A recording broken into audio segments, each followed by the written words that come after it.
अस्सलामुअलैकुम and good morning. सुबह पाकिस्तान में खुश आमदीद।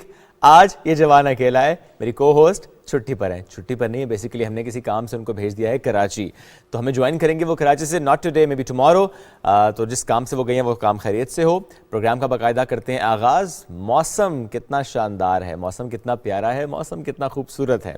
अब बारिश नहीं हो रही, जो पहले बारिश होती रही 2 दिन, तो इस्लामाबाद का मौसम बहुत ही खूबसूरत रहा। और जो इस्लामाबाद में रहने वाले जिनको मौका मिला, जिनका बन पाया, वो चले भी गए मरी की तरफ और देख भी आए स्नोफॉल। तो बड़ा ज़रूरी होता है जो सीज़न की पहली स्नोफॉल हो और मौका मिल जाए तो आप वहाँ चले जाएं। और इसको थोड़ा सा विजुअल आपको दिखाते भी हैं कि मरी, मलका कोहसार मरी कितना खूबसूरत है। लेकिन पहले इस्लामाबाद के विजुअल आप देख लीजिए कि इस्लामाबाद कितना निखरा निखरा सा, उजला उजला सा, धुला धुला सा लगता है।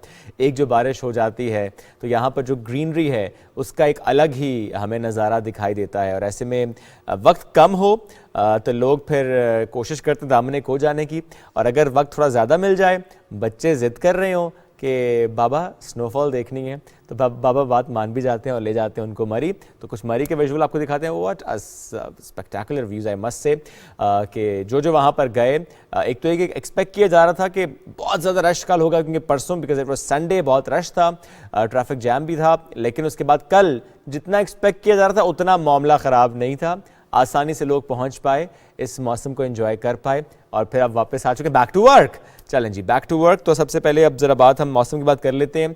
कौमी सलामती कमीशन की पहली कौमी सलामती जो पॉलिसी है उसकी मंजूरी दे दी गई है। वज़ीर-ए-आज़म पाकिस्तान इमरान खान साहब ने इसकी मंजूरी को एक तारीख़ी कदम करार दिया और कहा है कि पाकिस्तान किसी भी दाखिली और ख़ारजी ख़तरे से नबरदाज़मा होने की जो पूरी सलाहियत है वो रखता है। कौमी सलामती पॉलिसी, इस पर मौसर अमल दरामद करने के लिए जो तमाम इदारे हैं वो इकट्ठे, वो मिलकर काम करेंगे, मरबूत हिकमत अमली अपनाएंगे ताकि जो चैलेंजेस हैं उससे निपटा जा सके। वज़ीर आज़म इमरान खान साहब की ज़ेर सदारत कौमी सलामती कमेटी का इजलास हुआ, जिसमें वज़ीर ख़ारजा, वज़ीर दिफ़ा, वज़ीर इत्तलात व नशरियात, इंसानी हुकूक़ के वफ़ाक़ी वज़ीर, chairman joint chief of staff committee, तीनों मुसल्लह अफ़वाज के सरबराहान, कौमी सलामती के मुशीर और आला हुकाम शरीक हुए और कमेटी ने मुल्क की पहली कौमी सलामती पॉलिसी की मंजूरी दे दी है।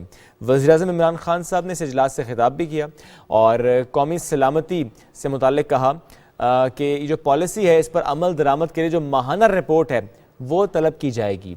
ये भी उनकी तरफ से कहा गया कि मुल्क का तहफ़्फ़ुज़ शहरियों के तहफ़्फ़ुज़ से मुंसलिक है।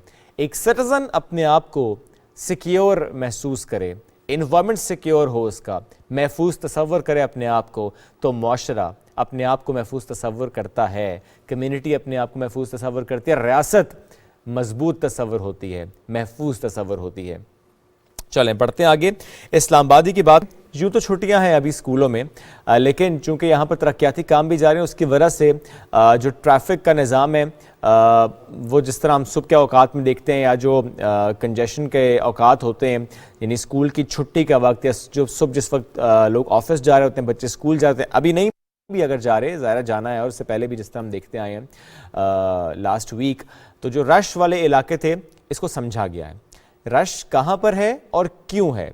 अगर तरक्याती काम की वजह से है तो क्या इसका हल है। ज़ाहिर तरक्याती काम तो हम नहीं रोक सकते, लेकिन क्या ये हो सकता है कि जो स्कूल के औकात कार हैं वो तब्दील कर दिए जाएं। ये मुमकिन था, इस पर सोचा गया, इस पर एक प्लान मुरतब किया गया। तो मुख्तलिफ सेक्टर्स में जो स्कूल्स हैं उसके औकात का ऐलान कर दिया गया है। डिप्टी कमिश्नर ऑफिस इस्लामाबाद ने इसका नोटिस भी है वो जारी कर दिया है। इस्लामाबाद जो जहाँ पर हम देख रहे हैं मुख्तलिफ मनसूबों पर तामीराती काम जारी है। IJP रोड और रावल डैम चौक, इसकी तामीर की वजह से ट्रैफिक की मसाइल का सामना करना पड़ा था और वहाँ से गुजरने वाले इसको बखूबी जानते हैं कि वक्त थोड़ा सा तवील हो जाता था। इसकी वजह से हादसात भी रिपोर्ट हुए। सड़कों की बंदिश के जो वाक़यात हैं वो हम देख रहे थे, जिसकी वजह से हादसा और लोगों का लेट हो जाना ये बड़ा मामूल बन चुका था। तो जो ज़िले इंतज़ामिया है उनकी तरफ से सड़कों पर रश कम करने के लिए मुख्तलिफ सेक्टर्स में स्कूल्स के जो टाइमिंग्स हैं उनको तब्दील किया गया है ताकि ट्रैफिक की रवानी मुतासर ना हो, और स्कूलों को 5 ब्लॉक्स में तकसीम किया गया है। और इन सेक्टर्स में जो कायम स्कूल्स हैं इनके नए जो औकात कार हैं वो जारी कर दिए गए हैं। तो आपके बच्चे जिस भी सेक्टर में हैं आप एक बार ज़रूर कन्फर्म कर लीजिएगा छुट्टियों के बाद कि उनका अब टाइम टेबल क्या होगा, क्योंकि पॉसिबिलिटी है कि अगर वो I-9 या उस तरफ के रिहायशी या उनके स्कूल में पढ़ने वाले कुछ टाइम्स शायद चेंज हो चुके हों। अच्छा, बढ़ते हैं आगे। FBR से मुतालिक एक खबर शेयर करते हैं। फेडरल बोर्ड ऑफ रेवेन्यू ने single sellers return filing portal जो है वो उस पर शुरू करने का जो मंसूबा है वो उस पर काम किया है, और इस मंसूबे से मुतालिक ज़रा आपको डिटेल भी दे देते हैं कि इसमें होगा क्या, क्या फ़र्क आएगा। क्योंकि single sales tax return filing portal, इसकी हम बात कर रहे हैं। टैक्स दहिंदगान को सहूलत फराहम करने की ये कोशिश है।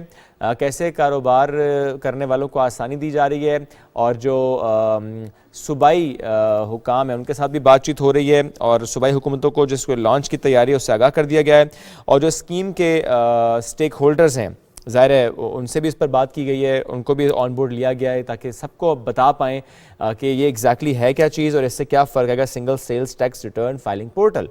तो इससे मुतालिक आगे चल के कोशिश भी करेंगे, इस पर हम उनका नुमाइंदा भी लें और इस पर ज़रा डिटेल से बात करें कि इससे क्या इम्पैक्ट आएगा, इससे क्या फ़र्क पड़ेगा, कितनी आसानी की तरफ हम ये बढ़ते चले जा रहे हैं। अब बढ़ते हैं आगे। महंगी गाड़ी कहीं सस्ती होने जा रही है, पाकिस्तान में सस्ती होने जा रही है, इसकी बात करते हैं। हम अक्सर ये बात करते हैं ना बिग थ्रीज़, पाकिस्तान के बिग थ्रीज़ जिनकी मोनोपोली है, जिनकी वजह से हम देखते हैं कि कार की जो प्राइस है वो बढ़ती चली जाती है और कोई रोकने वाला नहीं होता। तो कारसाज कंपनियों की जो इजारादारी है इसको ख़त्म करने के लिए जो गाड़ियों की कीमतें हैं वो तय करने के लिए प्राइस रेगुलेटरी बोर्ड जो है वो कायम होगा। इसके मंसूबे पर गौर शुरू कर दिया गया है, और इस कंपनी ने हुकूमत को यकीन दहानी कराई है कि माली साल 2021-22 के जो बजट है उसमें टैक्सेस की मद में कमी के बाद गाड़ियों की कीमतों में इजाफा नहीं किया जाएगा। तो लेट्स सी जी, गाड़ियों की कीमतें वाकई कम होने वाली हैं नहीं, और जो इसमें कार डीलर्स हैं और जो कार असेंबलिंग यहाँ पे हो रही है, बिकॉज ज़ाहिर है मैन्युफैक्चरिंग उस तरीके से भी नहीं हो रही, तो जो कार असेंबलर्स हैं वो इस पर क्या राय रखते हैं, इस खबर से मुतालिक उनके कोई तहफ़्फ़ुज़ात तो नहीं, और वो क्या वाकई सपोर्ट करते हैं गवर्नमेंट के इस डिसीजन को, और क्या टैक्स की कमी से वाकई इम्पैक्ट नज़र आता है हमें। बिकॉज हमने तो माजी में यही देखा है कि गाड़ियों की कीमतें बस ऊपर ही जाती हैं और ऊपर ही जाती हैं, नीचे नहीं आती, गाड़ियाँ महंगी होती चली जाती हैं।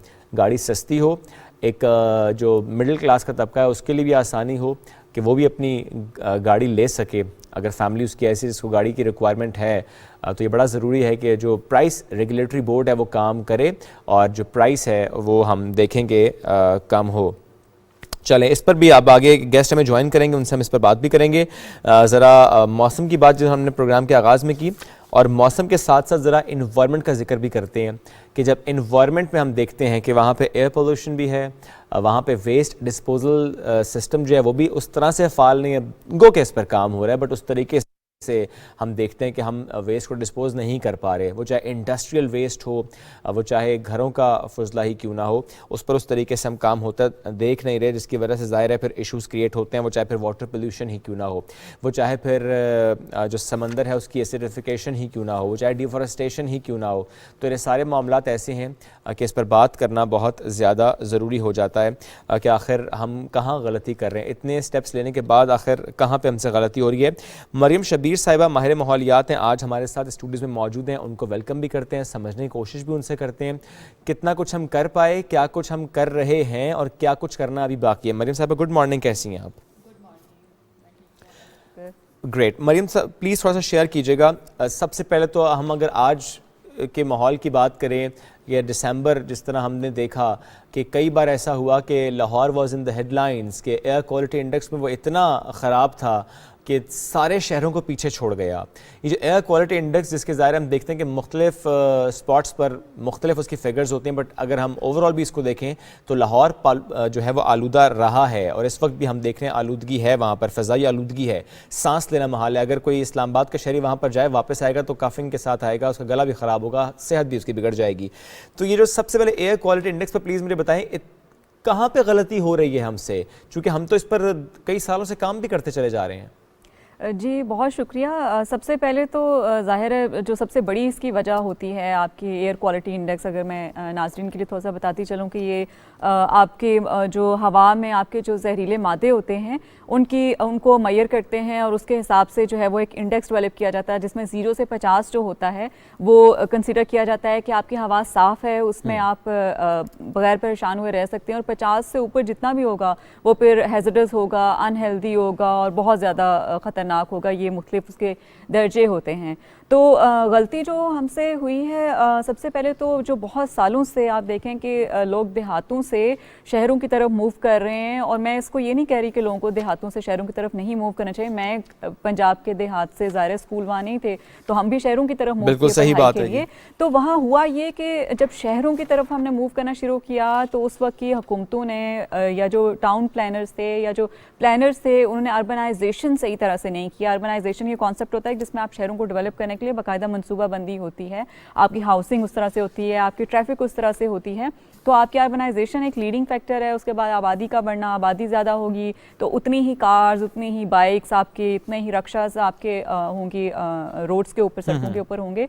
और उसके बाद फिर उसी हिसाब से ज़ाहिर है सनतें आपकी हैं, सनतें आबादियों से दूर होनी चाहिए। लेकिन यहीं पर मरियम साहिबा ज़रा रुकते भी हैं। आपने बात की कि सनतें आबादी से दूर होनी चाहिए। हम इस्लामाबाद में भी देखते हैं तो आई सेक्टर में हैं इंडस्ट्रीज़, हम लाहौर में देखते हैं तो शहर के अंदर हैं सनत। तो ये जो अर्बनाइजेशन का एक ज़ाहिर मामला है, इस रोका तो नहीं जा सकता लेकिन एक बेहतर प्लानिंग से हम इसको मैनेज कर सकते हैं। इसका मतलब यही है सिर्फ कि हमने सही से प्लानिंग नहीं की?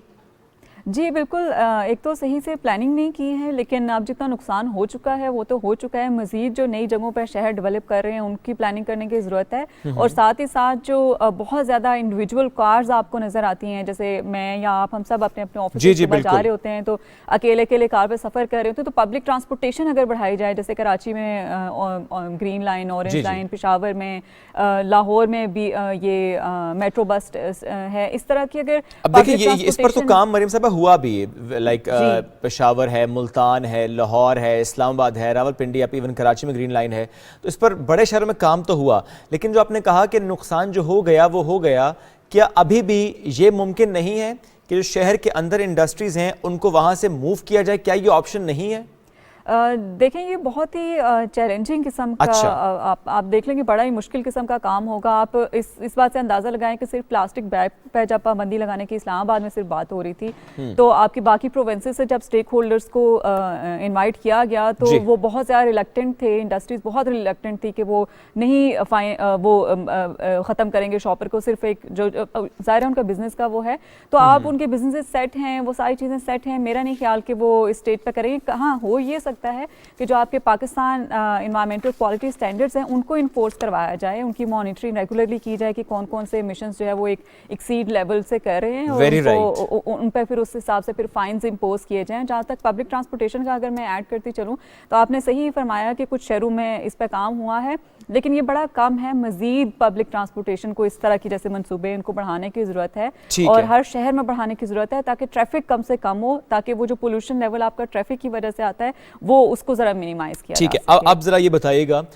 ये जो अनट्रीटेड सीवरेज है और जिस तरह हम देख रहे हैं कि हमारा ज़रा वाटर पोल्यूशन का भी सामना करना पड़ा, वो चाहे दरिया हो चाहे वो समंदर ही क्यों ना हो, इस पर क्या वाकई रेगुलेटरी बॉडीज़ हैं? इस पर क्या वाकई इदारे हैं? क्या वाकई इस पर कुछ चेक एंड बैलेंस हो रहा है या जिसकी जो मर्जी वो किए चले जा रहे हैं, कोई रोकने वाला पूछने वाला नहीं है?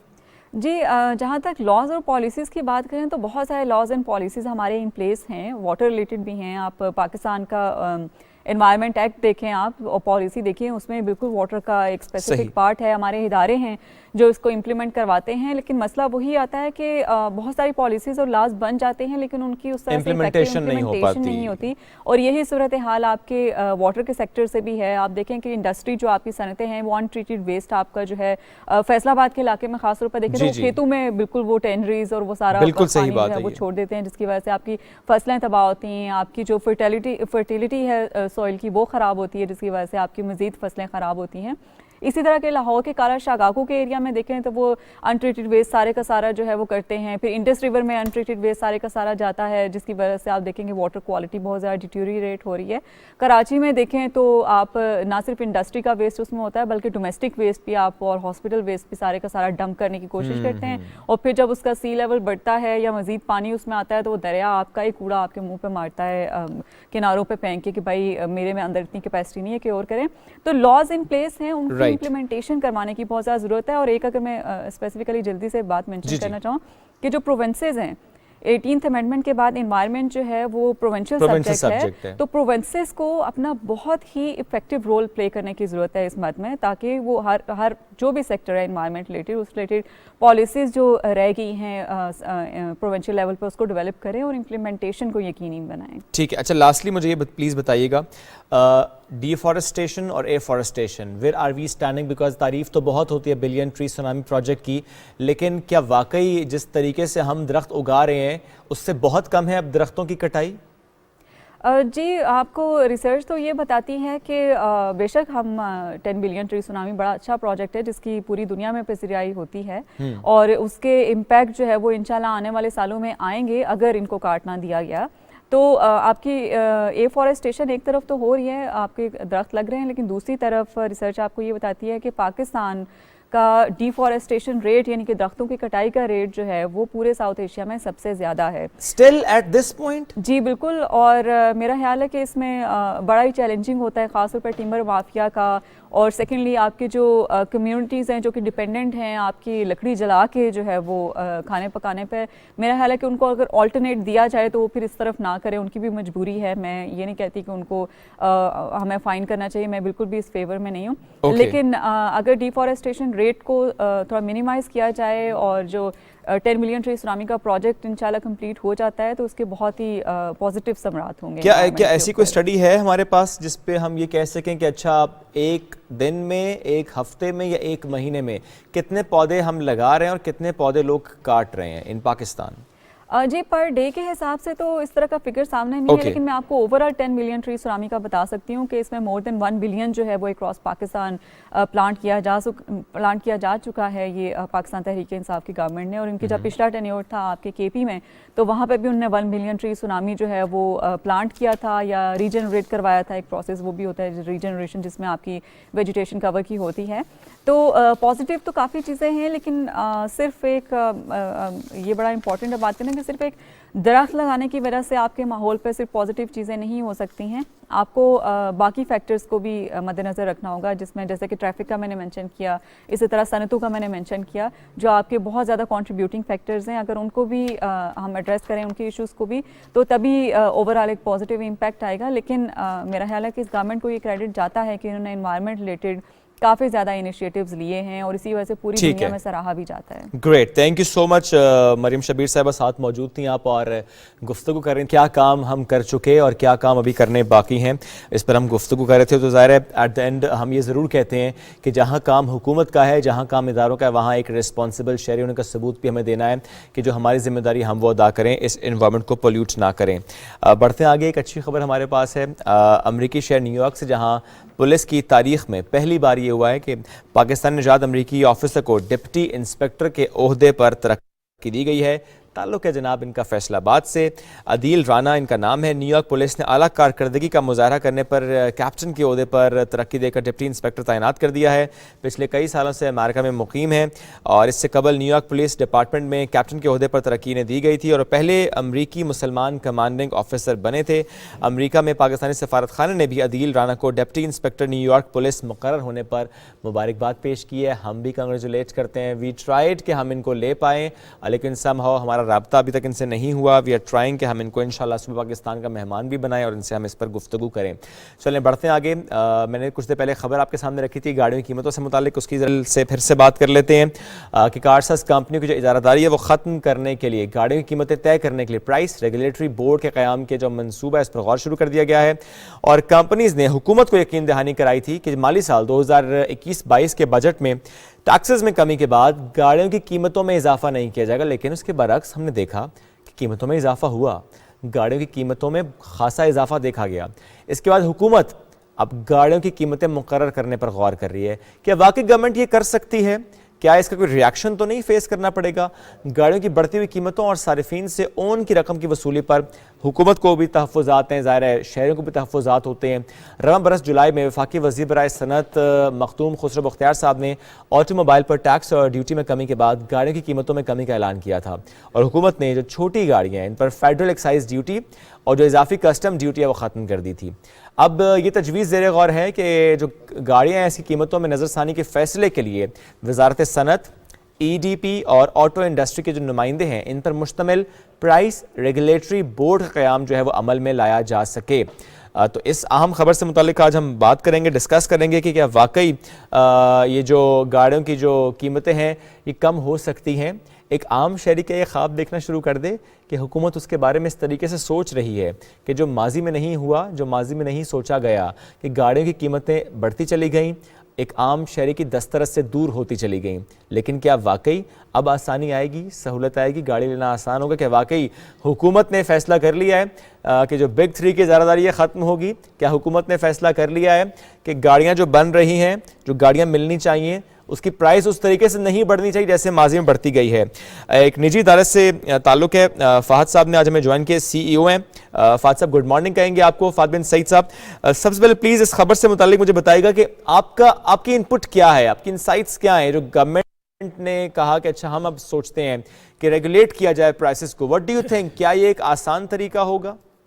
मेरा ये ख्याल है कि ये थोड़ा फैसला लेट आया, ये पहले आ जाना चाहिए था। अच्छा, आप वेलकम कर रहे हैं इस फैसले को? मैं बिल्कुल इस वेलकम करता हूँ इस फोरम पे भी कि कंज्यूमर जो है वो इज़ ऑलवेज इम्पॉर्टेंट। और आप अगर पूरी दुनिया में देखें तो कंज्यूमर राइट्स हैं। तो ये एक बहुत खुश आइन कदम है गवर्नमेंट का टूवर्ड्स दिस जो ऑटोमोबाइल रेगुलेटरी अथॉरिटी बन रही है और ये एडवाइजरी बोर्ड बन रहा है और ये जो प्राइस रेगुलेशन करेंगे। तो I think this is so welcoming कि कंज्यूमर के लिए भी आसानी हो जाएगी और हमारे लिए भी आसानी हो जाएगी कि हम एक प्राइसेस को सेटल कर सकेंगे with the consent of this advisory board. अच्छा सर, जो हम देखा कि एक तरफ तो वादा किया जाता है, एक तरफ बात की जाती है कार मैन्युफैक्चरर्स की तरफ से या कार असेंबलर्स की तरफ से कि अच्छा हम क्योंकि ड्यूटी कम हुई है, टैक्स कम हुए हैं तो हम प्राइस नहीं बढ़ाएंगे। प्राइस बढ़ी क्यों इस एक साल में? देखें, सिर्फ टैक्सेस एक फैक्टर नहीं हो सकते किसी भी गाड़ी की प्राइस को सेटल करने में। ठीक है, कॉस्ट ऑफ प्रोडक्शन इन्वॉल्व है, शिपिंग कॉस्ट इन्वॉल्व है। अब कोविड के बाद एक ऐसी सिचुएशन क्रिएट हो गई है कि जो वेसल्स पहले अगर फॉर एग्जांपल $2000 में वहाँ से डिस्पैच हो रहा था, अब वो $3500 में डिस्पैच हो रहा है। ठीक है। एट द सेम टाइम अगर पेट्रोलियम प्रोडक्ट्स या उस इन एसोसिएटेड जो अलाइंस चीज़ें होती हैं उनकी प्राइसेस कंट्रोल नहीं होंगी। इट्स नॉट जस्ट ऑटोमोबाइल, ठीक है, इट्स जस्ट कि आपने अलाइंस चीज़ों को भी कंट्रोल करना है। और अभी जो गवर्नमेंट ने टैक्स कम किया है तो at the same time automobile जितने मैन्युफैक्चरर्स थे, OEMs थे, उन्होंने भी प्राइस कम किया है। लेकिन एट द सेम टाइम अभी भी टैक्स की मद में बहुत कुछ गवर्नमेंट के पास सरप्लस में है, तो उसको भी देखा जा सकता है। एट द सेम टाइम अगर कोई ऐसी पॉलिसी क्रिएट कर दी जाए कि OEMs को कुछ कॉस्ट ऑफ प्रोडक्शन को फिक्स कर दिया जाए फॉर 1 ईयर और सम फॉर लेटर पीरियड, तो ये चीज़ें कंट्रोल की जा सकती हैं। नहीं, मैं समझना फिर भी चाहूँगा कि कितना कंट्रोल हो सकता है। एक गाड़ी अगर 16 लाख की मिल रही है, इस कंट्रोल के बाद या जो आप लगता है कि गवर्नमेंट कर सकती है, जो स्टेप्स लिए जा सकते हैं, जो पॉसिबिलिटीज़ हैं, तो 16 लाख से कितनी प्राइस कम हो सकती है? देखिए, अगर गवर्नमेंट ने जो टैक्स कम किया है वो 2.5% टैक्स कम कर दिया है, ठीक है। अभी भी गवर्नमेंट को बहुत ज़्यादा टैक्स की मद में 35 to 40% और टैक्सेस में जा रहे हैं। गाड़ी की प्राइस सिर्फ ये नहीं है कि वो 16 लाख है। 16 लाख में अगर 40% आप देखें तो 4 से 5 लाख रुपया अगर 16 लाख की गाड़ी है। हमें एग्जाम्पल कोट हाँ, जी। अगर 40 लाख की गाड़ी है तो वो 16 लाख रुपया गवर्नमेंट को जा रहा है और अगर 16 लाख की गाड़ी है तो 4 लाख गवर्नमेंट। यानी इसको हम यूँ समझें कि गवर्नमेंट ही सिर्फ इसमें आवाम का फ़ायदा सोच सकती है, गवर्नमेंट ही सिर्फ टैक्स कम करेगी, उसके अलावा और कोई ऑप्शन नहीं है? देखिए, उसके अलावा ये ऑप्शन हो सकते हैं कि अगर हम अभी जैसे ये कोविड थोड़ा सा सेटल डाउन हो रहा है और शिपिंग कॉस्ट्स फिर नॉर्मल हो रही हैं, और अगर हम फॉरेन एक्सचेंज को भी थोड़ा सा सेटल कर पाए तो डेफिनेटली OEMs भी इस पे गौर कर रही हैं कि वो भी इसको कम करेंगी प्राइस। ठीक है सर, अब मुझे बताएं जो गलती कार मैन्युफैक्चरर्स या कार असेंबलर्स की रही है कि जो वादे किए जाते रहे माजी में कि ठीक है जी अब हम गाड़ियाँ पाकिस्तान में बनाएंगे, प्रोडक्शन यूनिट्स होंगे, उस वादे पर ज़ाहिर है अमल दरामद नहीं हुआ। गाड़ियाँ अभी भी आती हैं, असेंबल यहाँ पर होती हैं और फिर हम कहते हैं जी गाड़ियाँ हम बना हम रहे हैं, हालांकि हम तो नहीं बना रहे होते। तो इस पर जो वादे किए गए इन्हीं बिग थ्रीज की तरफ से, उन पर अमल दरामद क्यों नहीं हुआ? देखिए, it's not just big threes, अब तो आप ये देखें कि और ऑटोमोबाइल मैन्युफैक्चरर्स वो तो भी अब आई मार्केट है में ना, आ गए। हाँ, वो तो अब आई हैं। तो अगर आप इसको सिर्फ बिग थ्रीज पे रखें तो ये भी फिर अगेन गवर्नमेंट के ऊपर एक लायबिलिटी आ जाती है कि अगर वो वही प्रोडक्शन एनवायरनमेंट और कंट्रोल्स उस तरह से क्रिएट करते हैं। जैसे आज देखें, जी आज गवर्नमेंट एडवाइजरी बोर्ड बना रही है, आज रेगुलेटरी चीज़ बना रही है। तो अगर इसी चीज़ को 15 साल पहले या 20 साल पहले जब बिग थ्रीज काम कर रहे थे तो इसी तरह का अगर बोर्ड बना दिया जाता और इसी चीज़ को पॉजिटिव सेंस में लिया जाता कि सारा डिलीशन प्रोग्राम पाकिस्तान में होता, तो आज और ज़्यादा एम्प्लॉयमेंट क्रिएट की जा सकती थी, ज़्यादा फैक्ट्रीज़ और इंडस्ट्रीज़ लगाई जा सकती थी। लेकिन इंडस्ट्री के लिए वो माहौल क्रिएट जो है वो किसी भी गवर्नमेंट नहीं आके करना है, जो कि अब ये गवर्नमेंट प्लान कर रही है और करती भी जा रही है। अच्छा, कि इंडस्ट्री को प्रमोट करने के लिए प्लान्स देती जा रही है। तो अगर ये इम्प्लीमेंट हो गया ट्रू सेंस में तो it will be as good as for any other OEMs coming in Pakistan। अच्छा, ये अगर इम्प्लीमेंट हो जाता है तो जो एक आम शहरी का सवाल होता है, अरे भाई इंडिया में गाड़ी सस्ती, यहाँ गाड़ी महंगी क्यों? तो क्या वो सवाल का जवाब मिल जाएगा, गाड़ी यहाँ भी उसी कीमत पर मिलेगी? देखें, हम इंडिया को एकदम कंपैरिजन कर देते हैं, इंडिया में यही गाड़ी 8 लाख की है, हमारी 16 लाख की है, ऐसे ही करते हैं ना हम। बिल्कुल ऐसे ही करते हैं। लेकिन हम ये नहीं देखते कि इंडिया का रुपी हमारी वैल्यू हमारे मुकाबले में क्या जा रहा है। इस हिसाब से तो UAE में गाड़ी और सस्ती है, अमेरिका में और सस्ती है। बेसिकली उनका इकोनॉमी ऑफ स्केल देखें आप, हम गाड़ी बनाते हैं 3000 पर मंथ एज होंडा, अगर टोयोटा बना रही है 7000 गाड़ी या 6000 गाड़ी, हम 4000, और इसी चीज़ को अगर आप सुजुकी पे कन्वर्ट करें और वो 9-10 हज़ार गाड़ी बना रहे हैं तो आप ये देखें कि इंडिया में वो कितनी गाड़ी बना रहे हैं। ठीक है, तो ये एक फैक्टर, इकोनॉमी ऑफ स्केल एक बहुत बड़ा फैक्टर है। ठीक है, ये बड़ा फैक्टर है। ठीक है sir, thank you sir, Fahd साहब बहुत शुक्रिया, साथ मौजूद थे आप और इससे मुतालिक हमसे गुफ्तगू कर। इस तरह सर ने कहा कि गवर्नमेंट ये कर सकती है, जो टैक्सेस हैं अगर उसमें और कमी लाई जाए, और जिस तरह का स्टेप गवर्नमेंट अब ले रही है, जो माहौल गवर्नमेंट अब क्रिएट कर रही है, उसका इम्पैक्ट बाहर लाएगा अगर ट्रू सेंस में वो जो पॉलिसी है उसकी इम्प्लीमेंटेशन हमें होती नज़र आए। तो आई विश एंड होप कि ऐसा हो, जो माजी में नहीं हुआ वो अब एटलीस्ट हमें होता दिखाई दे, ताकि वाकई गाड़ी की कीमतों में कमी हम देख पाएँ। बढ़ते हैं आगे, पाकिस्तान फिल्म इंडस्ट्री, इसकी बहाली के लिए जो कोशिश की जा रही है उसकी बात कर लेते हैं। वफाकी वज़ीर बराए इत्तलात व नशरियात चौधरी फवाद हुसैन साहब खासे मुतहर्रिक हैं। उनकी तरफ से कहा गया है कि पाकिस्तान टेलीविज़न में फिल्म डिवीज़न अब तश्कील दिया जा रहा है। वफाकी वज़ीर फवाद चौधरी साहब के मुताबिक इस वक्त जो 2 फिल्म्स हैं वो तकमील के मराहिल में, और उन्होंने कहा है कि शायर मशरक़ अल्लामा मोहम्मद इकबाल, इस पर ईरान के साथ मिलकर फिल्म बनाई जा रही है, इस पर काम हो रहा है, और ज़हीरुद्दीन बाबर इनके हवाले से उज़्बेकिस्तान के साथ मिलकर फिल्म बनाई जा रही है। को प्रोडक्शंस हैं जिस पर हम देख रहे हैं काम हो रहा है, और ये भी कहा गया उनकी तरफ से कि दोनों फिल्में $multi-million के बजट से तैयार हो रही हैं, जबकि जो प्रोडक्शन और कास्ट है वो भी एक आलमी मयार की होगी। तो ये एक ज़बरदस्त सी खबर थी, इस पर भी हमने सोचा आपको अपडेट करें कि कहाँ पर हम काम करें, बिकॉज अर्तुगरुल गाजी के बाद हम ये करते दिखाई दिए, हम क्यों नहीं कर रहे, हमारे हीरोज़ हैं, काम हम क्यों नहीं कर रहे, तो अब हम भी काम कर रहे हैं, और इस पर उज़्बेकिस्तान के साथ भी मिलकर काम हो रहा है, दीगर ममालिक के साथ मिलकर काम हो रहा है। वी आर वर्किंग को प्रोडक्शंस, तो इंशाल्लाह ये बड़ी अच्छी प्रोडक्शंस हैं जो हम आने वाले दिनों में देखेंगे, ज़हीरुद्दीन बाबर साहब से मुताल्लिक भी और अल्लामा मोहम्मद इकबाल साहब के मुताल्लिक भी। ये जो मूवीज़ जो हैं ये बन के सामने आएंगी। ये तो हमने कर ली बात मूवीज़ से मुताल्लिक, चूँकि ज़ाहिर है ये भी करना बड़ा ज़रूरी था कि खासे मुतहरिक अगर फवाद साहब हैं तो उस पर हो क्या रहा है, अपडेट क्या है उसकी, और इस पर आगे चलकर हम क्या देखेंगे।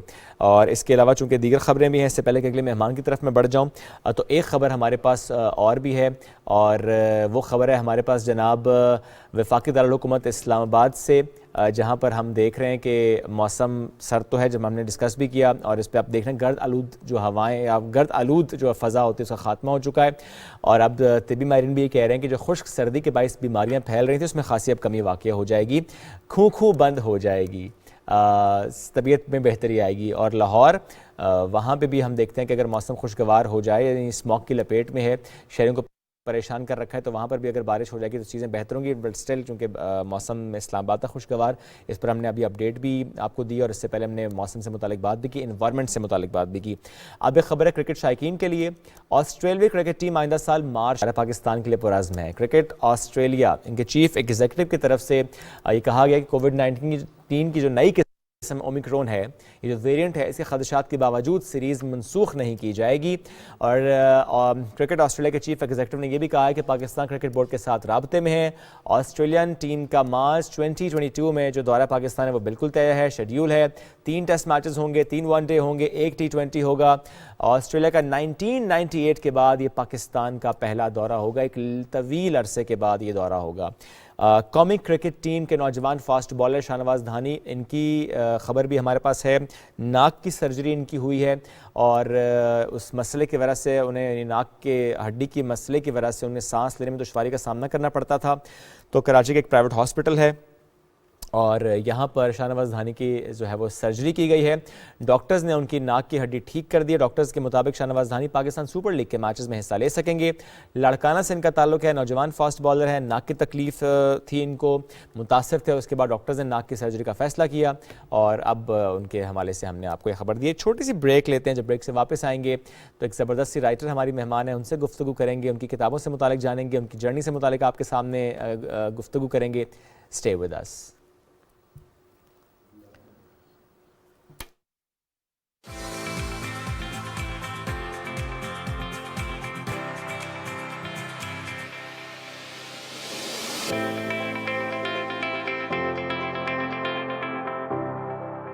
KASB K ट्रेड लाया इन्वेस्टमेंट की सहूलत तमाम पाकिस्तानियों के लिए। अब पाकिस्तान स्टॉक मार्केट में आप पाकिस्तान की टॉप कंपनीज के हिस्सेदार बन सकते हैं, वो भी निहायत ही आसान तरीके से। बस K ट्रेड ऐप डाउनलोड करें और पाएं रिसर्च पोर्टल तक रसाई, सबसे कम चार्जेस और घर बैठे पाएं बेहतरीन सरमायाकारी का मौका, कहीं भी कभी भी। KASB K ट्रेड, अब इन्वेस्टमेंट करे हर कोई।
तू शाही है, परवाज है काम तेरा, तेरे सामने आसमां और भी हैं।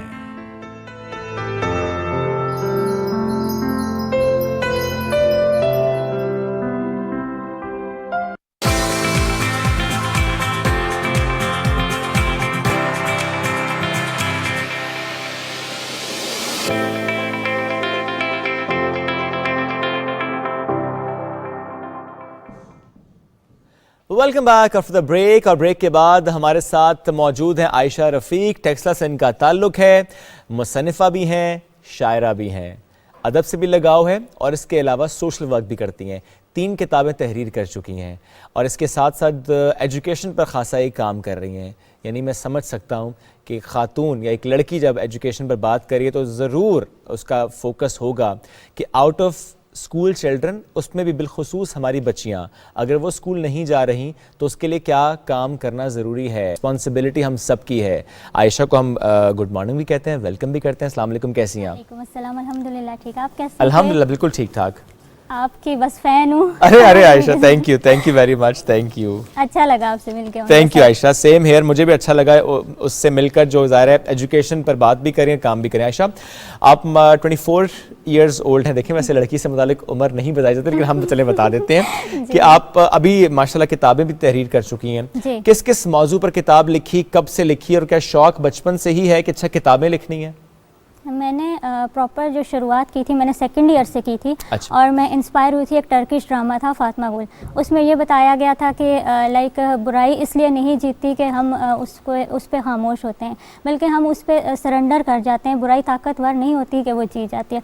उस ड्रामे से मेरी जो थी प्रॉपर शुरुआत हुई थी। फिर उसके बाद मैंने लिखना स्टार्ट किया। स्टार्ट में मुझे ज़ाहिर सी बात है उस तरह से स्पेस नहीं दी गई थी, तो फिर ये है कि मैंने किसने स्पेस नहीं दी? अम्मी ने कहा था चल बेटी बैठ, कोई नहीं तूने किताब लिखनी? नहीं, मैं जब पब्लिश करवाना चाहती थी अच्छा। और मेरे जो सीनियर्स थे, या ज़ाहिर सी बात है कॉलेज में अब आपके सीनियर्स होते हैं, समटाइम्स हमारा ये अलमिया रहा है हमारे माशरे का कि टीचर्स जो हैं डिस्करेज भी कर रहे होते हैं, तो कहते थे कि आप उस टाइम स्पेस नहीं दी जाती थी। फिर मैंने हर बार ना एक नए अंदाज में पेश किया खुद को। पहले तो मैंने थ्योरी लिखनी स्टार्ट की थी, फिर मैंने शायरी की तरफ चली गई। अच्छा। और मज़े की बात ये कि जो मेरी पहली बुक शाया हुई वो शेरी मजमुआ ही था। अच्छा। विद द टाइटल लफ्ज़ों में लिपटे एहसास। और एहसास के बारे में इंस्पिरेशन क्या है शायरी के लिए आपकी? शायरी मैं समझती हूँ, बहुत से लोग कहते हैं इसमें टेक्निकल फॉर्मेलिटीज़ होती हैं, लेकिन मेरे मुताबिक शायरी जो है जो आप चीज़ों को किस तरह से देख रहे हो, इंसानी ज़िंदगी में जो दिखने वाले खारजी और दाखिली अवामिल हैं उनको आप किस तरह से महसूस कर रहे हो, उसका जो इजहार राय है, अंदाज़े बयां के लिए जो तरीका इख्तियार किया जाता है, मैं उसे शायरी कहती हूँ। और मेरे मुताबिक शायरी जो है वो रूहानी रियाजत का नाम है। वाह। और एहसास इसके लिए आपका बहुत ज़्यादा एक्टिव होना ज़रूरी है। बल्कि मैं ये कहना चाहूँगी कि दुनिया की सबसे खूबसूरत और कीमती तरीन शय जो है वो एहसास है, जो दिलों और रूहों में बसता है। एहसास के तर्जुमे नहीं हुआ करते, बल्कि ये तो सिर्फ महसूस करने का नाम है। एहसास के अल्फाज होते हैं?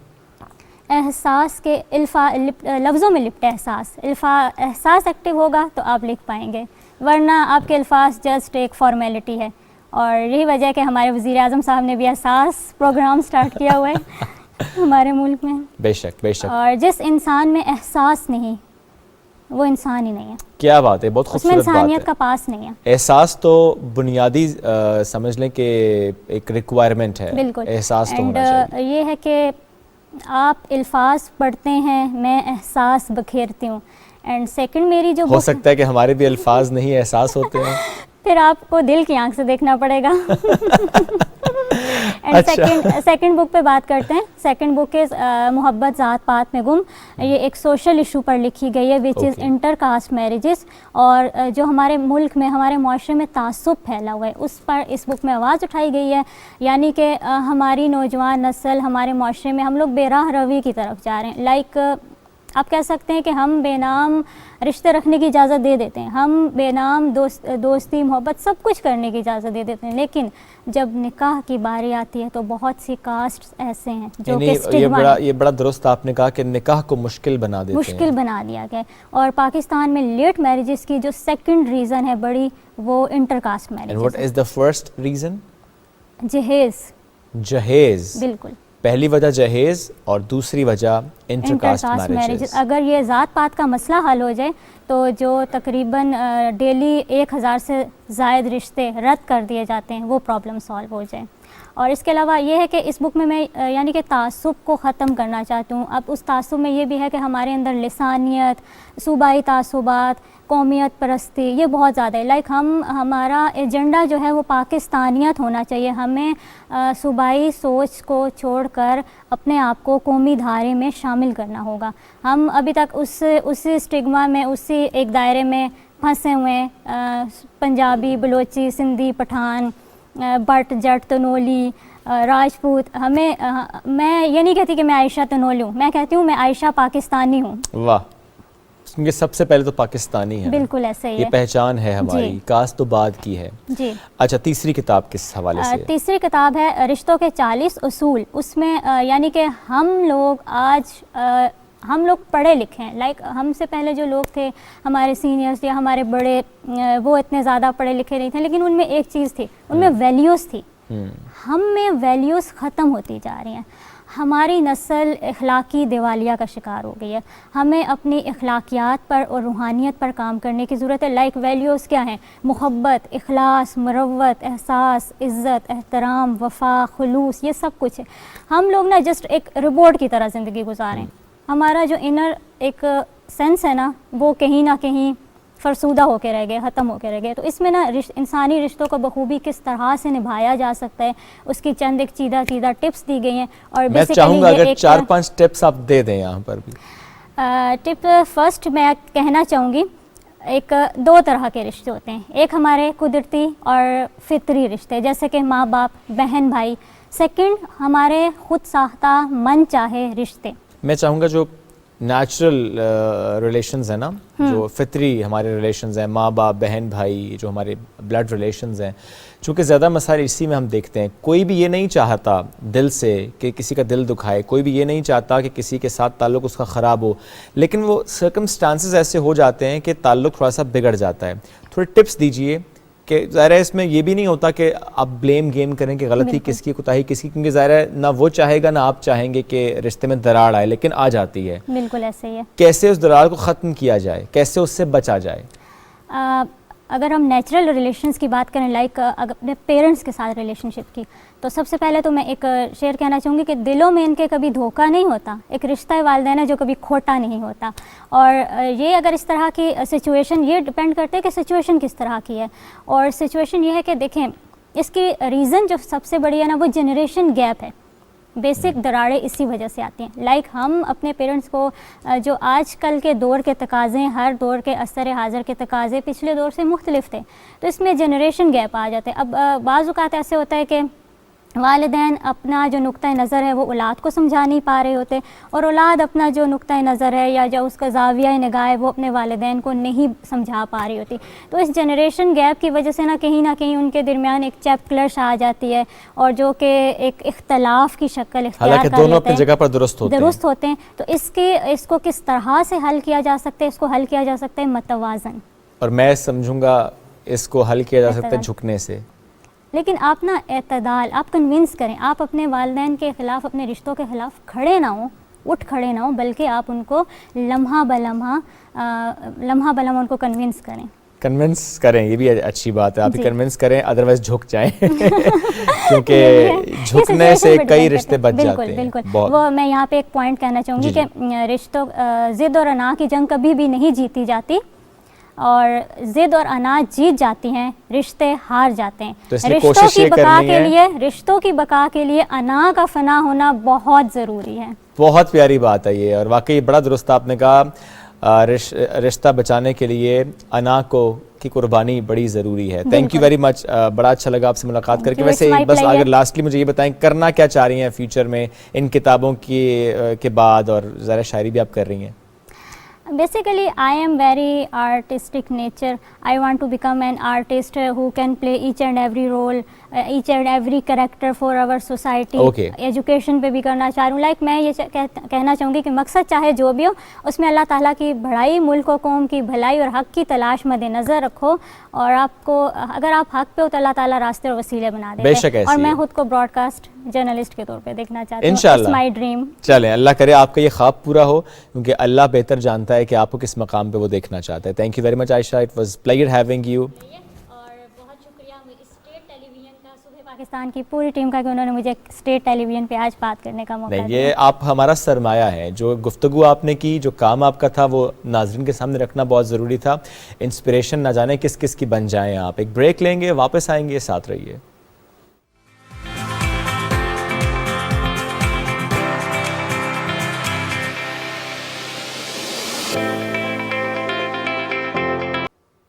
Welcome back after the break. और ब्रेक पर जाने से पहले तो मौज़ूआत कुछ मुख्तलिफ थे, अब के मौज़ूआत थोड़े से अलग होंगे।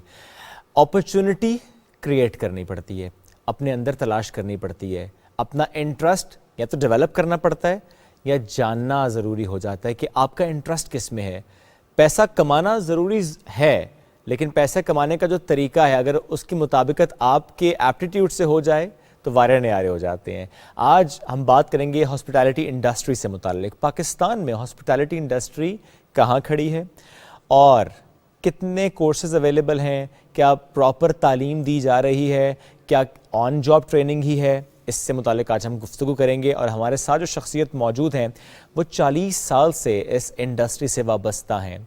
होटल्स की चेन है उनकी, माशाल्लाह एक बड़ा नाम है उनकी उस चेन का भी, और मैं कहूँगा वो ख़ुद एक बड़ा नाम है जो कि इसको रन कर रहे हैं, इस पर काम कर रहे हैं। We have with us Chaudhary Tauqeer साहब, निजी रेस्टोरेंट के मालिक हैं, आज हमारे साथ मौजूद हैं। और ना सिर्फ रेस्टोरेंट के मालिक हैं, हॉस्पिटैलिटी इंडस्ट्री से वाबस्ते हैं, टूरिज़म पर भी खासा उनका काम है, तो उनको वेलकम करते हैं। अस्सलाम वालेकुम सर, कैसे हैं? वालेकुम अस्सलाम, आई एम गुड।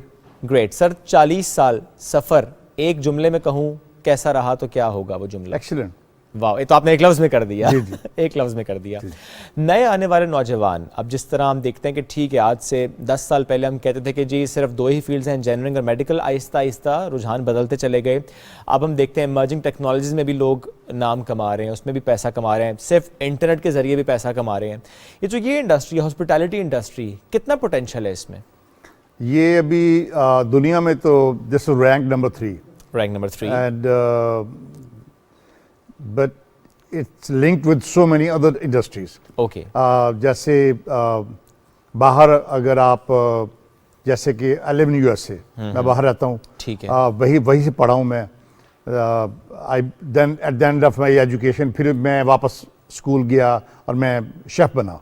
ओके, अच्छा, so now I'm a chef basically. Okay. But I'm a very educated chef in a way that I did my BBS, MBA from States. Right. And then I went to College Institute of America. आपने ज़रा तालीम तो हासिल की, जो आपने chef की बात की, शेफ़ बनने के लिए कोई कोर्स ही किया? मैंने डिग्री की। डिग्री की? जी, जी। वो डिग्री आपने यूएस से की? जी जी। वो डिग्री क्या थी? It's a cooking degree. Okay, मतलब You become a certified chef. अच्छा, It's an associate degree. Okay, I did from College Institute of America. It's a 2-year, 4-year. अच्छा। The reason I didn't have to do, मुझे 4 साल नहीं करना था क्योंकि मैंने इससे पहले MBA किया हुआ था अमेरिका से, ठीक है। और मैं काम कर रहा था। ओके, और मैं उस वक्त हाशवानी ग्रुप का हेड भी था। ओके, और मैंने कहा अपनी नौकरी छोड़ी। ठीक है। छोड़ने के बाद मुझे वापस मैं स्कूल चला गया और फिर उसकी एफिलिएशन है कॉर्नेल यूनिवर्सिटी से, ठीक है। Which is Ivy school also. Right. तो फिर वहाँ से मैंने मास्टर सर्टिफिकेट भी इसमें किया। तो ये पाकिस्तान में जैसे आपने सवाल किया था, इंडस्ट्री अब तो खैर आप देखें कि लोग नहीं मिल रहे काम करने के लिए। हम खुद अपने बच्चों को लेते हैं, छोटे छोटे बच्चे 18, 19, 20 के, फिर हम उनको ट्रेन करते हैं। और अगर आपने अपॉर्चुनिटी की जैसे बात की थी, तो बहुत सारे लोगों को पता नहीं है कि सबसे कम वक्त में अगर आप कोई स्किल्स लें और उसकी जो आउटपुट है जी जी, वो 4 गुना ज़्यादा है compare to any other. Like आपने BA कर लिया, MBA कर लिया, छोटी बड़ी डिग्रियां कर ली, लॉ की डिग्री 4 गुना ज़्यादा आपको पे बैक करता है from the day one. From the day one आप स्किल्स 9 से 12 महीने में हम बच्चे को तैयार कर देते हैं। अच्छा। और अब हम लेता हूँ, पढ़ाते हैं पाकिस्तान में। अगर आप जाएं किसी अच्छे रेस्टोरेंट में या होटल में, नॉट द स्कूल, यहाँ पे कुछ 2-3 स्कूल हैं पढ़ने के लिए, रेस्टोरेंट जाएंगे स्किल्स के लिए, स्किल्स के लिए रेस्टोरेंट Skills जाएंगे। के लिए। और आपने कितने महीने की बात की? 9 से 12 महीने। और उसके लिए कोई रिक्वायरमेंट भी होती है? अच्छा यार, आपने FSC की हो, मैट्रिक किया हो, या? उसमें 2 स्टेजेस हैं। जी जी प्लीज। एक तो ये है कि जो गरीब बच्चे मेरे पास आते हैं ना, अच्छा, एंड उनके पास तालीम नहीं होती। ठीक है। मेरे पास 12 साल पहले मेरे पास एक बच्चा आया था, 9,000 रुपये उसने तब शुरू किया था। अच्छा, now he is making around 1.5 lakh. Wow, अच्छा, now he is head of my kitchen, माशाल्लाह। बट तालीम नहीं है उसकी। लेकिन देखें स्किल है ना उसके पास। तालीम नहीं है। हमने उसको आहिस्ता आहिस्ता आहिस्ता आहिस्ता चीज़ों को ना पढ़ाते भी गए साथ साथ। अच्छा, हमारे पास से बच्चे पढ़ के बहुत गए हैं, नॉर्वे गए लड़के जो काम कर रहे हैं अभी, उसके बाद कनाडा में बैठे हुए हैं, दुबई में तो आप यूँ समझ लें कि यहाँ से जैसे आपने कराची जाना है। अच्छा, तो स्कूल हैं हमारे पास एक दो जहाँ पे वो है, आई वॉन्ट रिकमेंड देम, क्योंकि अभी वो स्टैंडर्ड पे नहीं है। अच्छा। जैसे हमारे वो याद होगा आपने एक सीएनजी का दौर आया था, फिर जी, एक जी, स्कूलों जी, का जी, दौर आया था। जी, जी, बिल्कुल हर ऐसे बंदा ही। वो डिग्री लेके निकला था। बिल्कुल। तो अगर आपने किसी बच्चे को जल्दी अगर उसकी तालीम हो ना थोड़ी सी हमारे पास आने से पहले, अब वो रिकमेंड कि अगर उसने एफए किया हुआ है, ठीक है, ये रेकमेंड करते हैं हाँ, आप कि मैं जो रिकमेंड FA कर किया रहा हो, हूँ। ठीक है। वरना मेरे पास तो अगर वो नहीं भी होगी ठीक है, तो हम ठीक है। उसको स्किल्स बिल्कुल तो हम सही है, सिखा सकते हैं। बिल्कुल सही है। वो चाहे तालीम जी। याफ्ता नहीं भी, आप स्किल्स फिर भी सिखा दें। हाँ, सिखा सकते हैं। और हमारे पास लड़के बेशुमार आए और चले गए। अच्छा, जैसे मैं आशवानी ग्रुप में था तो तब भी हमने बहुत सारे ऐसे इनिशिएटिव लिए। तो इस तरह से बहुत सारी चीज़ें, ये एक वाहिद इंडस्ट्री है। और अब तो ये हाल है कि इतने रेस्टोरेंट्स पॉप अप हो रहे हैं। जी, जी, आप जी। देखें ना, आप गुजर रहे हैं किसी सड़क से, बिल्कुल ऐसे ही हफ्ते बाद वापस आते हैं, वहाँ पे छोटा सा कैफे बिल्कुल खुला है, ढाबा खुला है, इसका कोई मतलब ये चाय है वाला सर खुला है। कि इस तरह ये से वो लोग खोल पा रहे हैं ज्यादातर जिस तरह आप जैसे लोगों ने जिनको सिखाया है, जिन्होंने ट्रेनिंग दी है, स्किल्स दी हैं, और फिर वो एंटरप्रेन्योर्स बन गए हैं, वो अपना छोटा सा रेस्टोरेंट खोल के बैठ दो तरह के, जी, जी। दो तरह के लोग हैं। एक तो वो हैं जिन्हें याद होगा आपसे 20 साल पहले उसको कहते हैं बर्गर क्लास। जी, जी, जी, जी। अब तो हम नहीं कहते वो, which is a wrong name. लेकिन वो जो लोग बच्चे हैं ना जिनके पास पैसा है, वो खोल रहे हैं छोटे छोटे restaurant. Now they need the skilled labour जो हम प्रोड्यूस करते हैं। वाओ। तो वो जो स्किल लेबर है, अब वो पहले अगर वो 10,000 रुपये लेती थी ना वो डिमांड करते जी मैं 30,000 रुपये लूंगा। बिल्कुल सही है, दैट्स टू बिगिन विद। ठीक है। और आप बीए का कुछ स्टूडेंट अगर मुझे दिखा दें कि जो बाहर जाके जी मेरे को बीए की डिग्री है, मेरे पास बीए की डिग्री है तो मुझे 30,000 रुपये दे दें, वो नहीं मिलेगा। पहली बात उसको जॉब ही नहीं मिलेगी। एट द सेम टाइम हम डिग्री को अंडरमाइन तो नहीं कर सकते। नहीं, आप मैं उसी पे मैं क्या लगा था, अगर इसी डिग्री को साथ मेरे स्किल्स लगा दें तो 30 वाला 60 मांगेगा। परफेक्ट। तो 30 उसकी डिग्री के और 30 उसके स्किल्स के। सही। तो डिग्री तो पहले ही मैंने आज कहा कि अगर आप मेरे पास लेके तो रिकमेंड मैं करूंगा वो पढ़ा लिखा हो, ना भी हो चलेगा, हाँ, लेकिन हो तो बेहतर है। हमारे अब जो गांव से लोग आते हैं, आई बिलोंग टू विलेज सही है, व्हेन आई वाज बोर्न। ठीक है, तो now I am living in Islamabad, I am living in New York. ठीक है। So that's one of the two best words. बिल्कुल ऐसे। लेकिन ये है कि I am still from A village. तो मेरे गांव से अगर कोई बच्चा आता है वो तालीम याफ्ता नहीं है, उसकी तालीम तो सोने पे सुहागा है, सही है, तो उस पर तो कोई बहस ही नहीं है। हाँ, अगर नहीं है तो वो स्किल लेके जब आपके पास आएगा और आपने कोई रेस्टोरेंट खोलना, जैसे आजकल देख रहे हैं धड़ धड़ खोल रहे हैं। बिल्कुल ऐसे ही है। मेरा शहर छोटा सा टोबा टेक सिंह, वहाँ पे कोई कॉन्सेप्ट ही नहीं होता था कि आपने अच्छे रेस्टोरेंट खोलने हैं, अच्छे कैफे खोलने हैं, कॉफी शॉप खोलनी है। बिल्कुल। That has changed. ग्रेट। अब उनको चाहिए मेरे जैसा कोई जिसको ऑनलाइन काम का पता हो। तो देन अब मैं 10,000 रुपये आपसे लूंगा, ठीक है, मैं शुरू ही निगोशिएट करूंगा 30,000 से। बिल्कुल सही है। तो ये मैं कह रहा हूं कि एक साल के अंदर तालीम आपके पास नहीं है। अब जस्ट इमेजिन कि एक बच्चे ने बीए किया, एंड दिस इज डिलेमा कि उसको बेचारे को ही has to go around. Sir BA masters करके भी ऐसा ही हो रहा है। मैं यस बहुत this is really, I mean it's sad but it's happening, it is happening, you know. तो this is what I said कि अगर आप हॉस्पिटैलिटी में आपका सवाल था, तो this is something that parents should consider. बिल्कुल ठीक कि है। अगर बच्चे पढ़े लिखे हैं, बीए कर लिया, अब उसको एक साल के लिए हमें दे दें, ओके, जस्ट 1 ईयर। अच्छा ये थोड़ा सा समझाएगा सर इस वक्त सुनने वालों के लिए स्पेशली, क्योंकि ज़ाहिर है unemployment is one big issue of Pakistan, और उसमें जिस तरह आप इस वक्त यहाँ मौजूद हैं, आप बता रहे हैं कि बहुत से बच्चों को आप सिखाया, वो दुबई भी हैं, सिखा रहे हैं, सिखा भी रहे हैं, और दीगर मुल्कों में भी हैं, इवन इन पाकिस्तान वो कमा रहे हैं, चाहे वो तालीम याफ्ता है चाहे वो नहीं है, और वो स्किल हासिल करने के लिए आपने कहा 1 साल आपको दे लेकिन दें। एक मजेदार चीज जी जी जो अगर उसमें ऐड ना की, जी जी प्लीज। जब हमारे पास आते हैं हम उनको सिखा रहे हैं, जी जी, मजे की बात, हम उनसे कुछ ले नहीं मैं रहे। यही पूछने लगा था हाँ, आपसे, वो जो आपने कि कहा ना we बच्चा pay 1 them- साल हमें दे दें, हाँ, तो we 1 pay साल them पे उसे क्या देना salary। होगा? अच्छा, हम उनको सैलरी देते हैं यानी पूरी। सर ये इतनी प्यारी बात आपने कर दी। एक ऐसा नौजवान जो इस वक्त आपको सुन रहा हो, जिसके पास चाहे डिग्री है चाहे नहीं है, वो सिर्फ चाह रहा है वो कमाए, तो आपके पास आ जाए। जी सर आप तो इस वक्त बैठे बैठे नौकरियां बांट रहे हैं। तो हमारे माशाल्लाह हम, this is what I do for living. ये सर ये खिदमत है कम्युनिटी की। मैं जब पाकिस्तान से गया था, I was so heart broken मैंने कहा शायद मैंने ज़िंदगी में जाके कोई ट्रक चला लूँगा, कुछ करूँगा, but somehow I had some a friend like you, उसने कहा कि नहीं, stop and go back to school. Wow, तो I started my career again. फिर मैंने एसोसिएट किया, BBS किया, सही। MBA किया, अमेरिका से किया, टॉप यूनिवर्सिटीज उनमें से किया, बिल्कुल सही है। और खुद कमा के किया। वाओ, ठीक है जी, क्योंकि मैं तो I was a poor man honestly. I landed in USA with $600, उसकी मैंने गाड़ी ले ली थी। Okay. $600, क्या बात है। $600 से 85 में मैंने वो 600 की गाड़ी ले ली, उसमें अपना सामान रखा और मैंने काम करना शुरू कर दिया और स्कूल जाना शुरू कर दिया। तो what I'm saying is this, I was teaching also here in Preston University when I came back. सही सही, I was teaching graduate school. इसमें सबसे अच्छी बात यह है कि आप जब आएंगे ना, अगर आपने BA किया हुआ 1 साल के लिए, आप हमसे कमाएंगे भी और काम भी सीखें, उसके बाद चले जाएं मार्केट में। सर मैं चाहूँगा कि आप एक बार फिर नाजरीन को प्लीज़ ये बताएं कि how they can contact you for this program. Just me or anybody like me.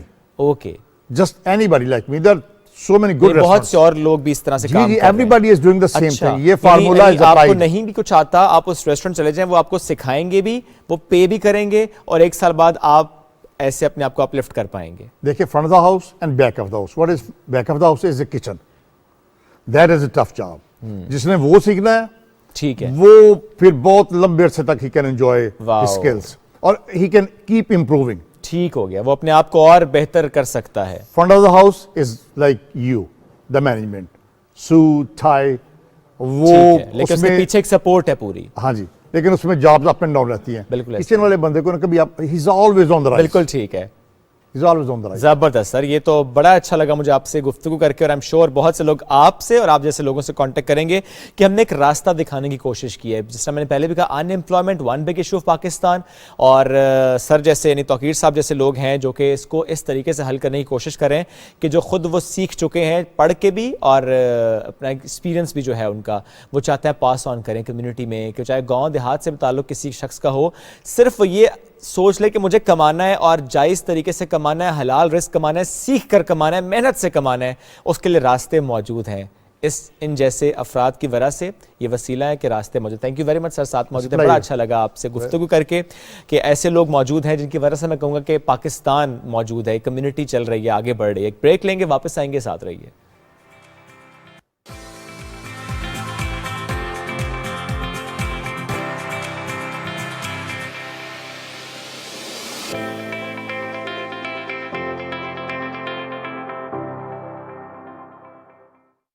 KASP K trade लाया इन्वेस्टमेंट की सहूलत तमाम पाकिस्तानियों के लिए।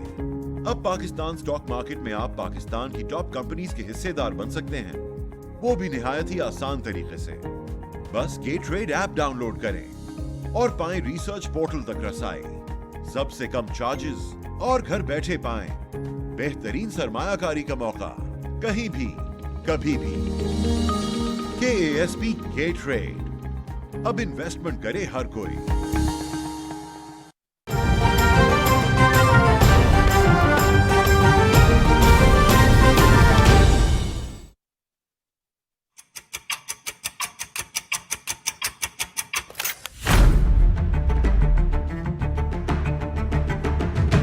नया है पाकिस्तान, नया है जज्बा, नई है उमंग। खबर के साथ उस पर हो इजहार ख्याल। देखनी होगी दरामद से बरामद तक की सूरत हाल। कौन सी करेंसी है अप, कौन सी down?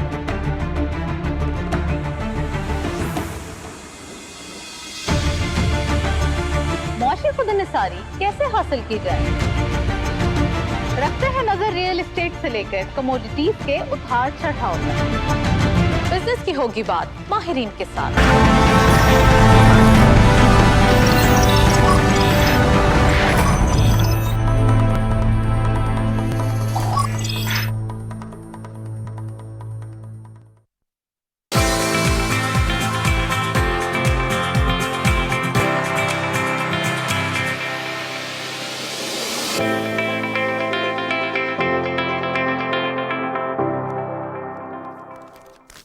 Welcome back after the break. और अब ज़रा सुर और संगीत का सेगमेंट हमारे साथ है, चूँकि एक शख्सियत ऐसी हमारी मेहमान बनी है। इससे पहले कि कराऊं उनका तारुफ, चूँकि ज़ाहिर है ताल्लुक़ हमारे इदारे से ही है, इस घर से ही है, हमारे घर के हैं, यानी पीटीवी के हैं। पीटीवी होम पर सतरंगिया सीज़न 2 उन्होंने किया, तो एक गाना है साथिया, थोड़ा सा सुनाते हैं फिर गुफ्तगू करते हैं।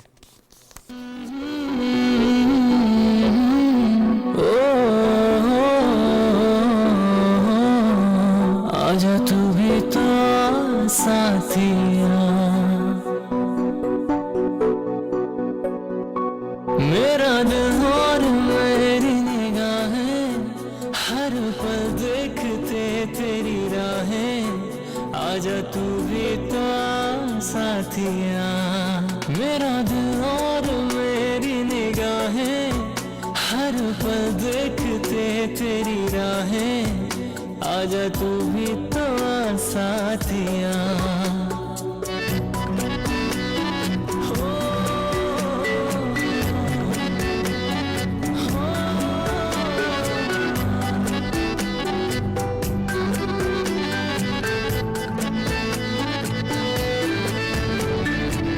देख के तुझको घायल हुआ है, चांद भी कितना पागल हुआ है।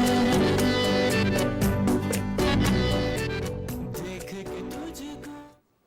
ज़बरदस्त जी, पक्का सुर है, हारिस उल हक पीरज़ादा। क्या खूबसूरत सा ये ट्रैक जो हमने आपके सामने रखा, एक हिस्सा उसका। चूँकि मेहमान साथ मौजूद है, कोशिश यही होगी कि कोई रिकॉर्डिंग नहीं, लाइव सुनेंगे। हारिस को कहते हैं गुड मॉर्निंग, कैसे हैं आप? Good morning, thank you so much. मैं ठीक, आपसे आप? ज़बरदस्त अल्हम्दुलिल्लाह। हारिस, 2 साल पहले आपका जी, था सतरंगिया सतरंगिया सीज़न अभी 2। शाम अनप्लग जी, शाम यूट्यूब अनप्लग पर भी है और पीटीवी के साथ भी है। जी जी। क्या चल रहा है इसके अलावा? साथ साथ जॉब क्या करते हैं? यार बेसिकली मैं as a investment advisor and property consultant काम कर रहा हूँ अच्छा। ग्रुप के साथ। एंड साथ साथ म्यूज़िक, Okay. पेड गिग्स हो गए, कॉन्सर्ट्स हो गए, सब देख रहा हूँ। कभी ऐसा तो नहीं हुआ क्लाइंट को आया और उसने कहा छोड़ो यार डील, कोई गाना सुना दो? कई दफ़ा हुआ, इवन नहीं जॉब के इंटरव्यू में हुआ था। Please do share that thing. Job के इंटरव्यू में क्या हुआ था? जॉब के इंटरव्यू में कहा कि अच्छा गाना गा लेते हो? मैंने कहा जी मैं गा लेता हूँ, तो सुनाओ तो सही। ठीक है, तो जो मुझे रखा गया वो इसीलिए रखा रखा गया। गया। आप बड़ा बच्चा माहौल सच्चा बना है। रहेगा। नहीं, बच्चा सच्चा है, झूठ ही बच्चा बोल रहा। कौन सा गाना सुनाया था उस वक्त? उस वक्त तो मैंने अरशद वारसी का था सॉन्ग, पाकिस्तानी सॉन्ग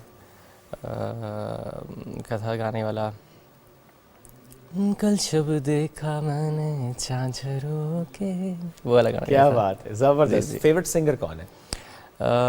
इस वक्त मेरे फेवरेट सिंगर में आपके शफकत अहमद अली खान साहब हैं। ओके। राहत अली खान, आतिफ असलम, अरिजीत एंड ये लोग इस वक्त 4 हैं जो मेरे इस वक्त फेवरेट लिस्ट में हैं। मुझे लगा वारिस बेग का नाम ही लेंगे। वारिस बेग भी हैं और अच्छा। बात है, वारिस बेग भी हैं। ज़बरदस्त। तो ये बताइए कि जॉब में ज़्यादा मज़ा आ रहा है या ऐसा कोई प्रोजेक्ट जब आप सिंगिंग करते हैं उसमें ज़्यादा मज़ा आता है? क्योंकि ज़रा एज अ सिंगर आपको लगता है ना job is kind of a responsibility है। एंड जो मीडिया सिंगिंग है, that's passion. My passion, Okay. That's my love. Okay, balance आसानी से हो जाता है? हाँ, I have to do, obviously Okay. बात है, दोनों साथ लेके चलना है। दोनों ज़रूरतें हैं, दोनों वो मेरा पैशन है, ये मेरा लव है सिंगिंग, और मीडिया वो मेरी रिस्पॉन्सिबिलिटीज़ हैं, उसको कवर कर रहा है। एक टिपिकल सवाल, जी जी, फैमिली सपोर्टिव है? अल्लाह का शुक्र। ये सवाल मस्ट होता है ना? हाँ, हर सिंगर से पूछा अगर जाता है, वो बार बार पूछा जाता है। अगर वो सपोर्टिव ना होते तो शायद मैं सिंगिंग ना कर रहा होता। रियली? एग्जैक्टली। सबसे ज़्यादा किसने सपोर्ट किया? दोनों पेरेंट्स ने। अच्छा। दोनों पेरेंट्स ने सपोर्ट किया। इवनली मेरे हर कॉन्सर्ट पे, हर म्यूजिकल शो पे जहाँ पे फैमिली को इनवाइट किया गया है, या वो दोनों आए हैं मेरे साथ आए। वाओ। So, अल्लाह का शुक्र है कि मेरे पेरेंट्स बहुत अच्छे हैं इस मामले में। ज़बरदस्त, माशाल्लाह माशाल्लाह। आज कौन सा ट्रैक आप हमें सुनाएंगे? अरशद वारसी साहब का ही सुना देते हैं, रिस्पेक्टेड मोस्ट हैं ये अच्छा। वाला। कल शब देखा सुना देता हूँ, ठीक है? ठीक है, अच्छा ठीक है। ठीक है, या आप कहें कि अपना नहीं सुना नहीं, दूं? आप सुनाएं। ठीक है। हे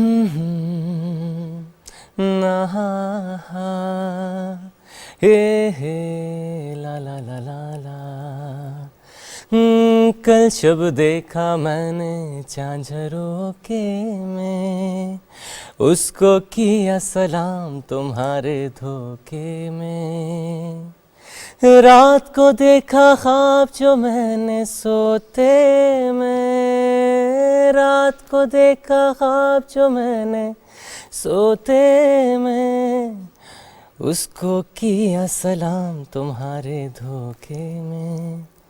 तेनू तकिया बिना नी दिल रजदा, मोहल्ले विचों कुछ ना करी देवा वास्ता ओ बीबा सोने रबदा, मोहल्ले विचों कुछ ना करी। तेनू तकिया बिना नी दिल रजदा,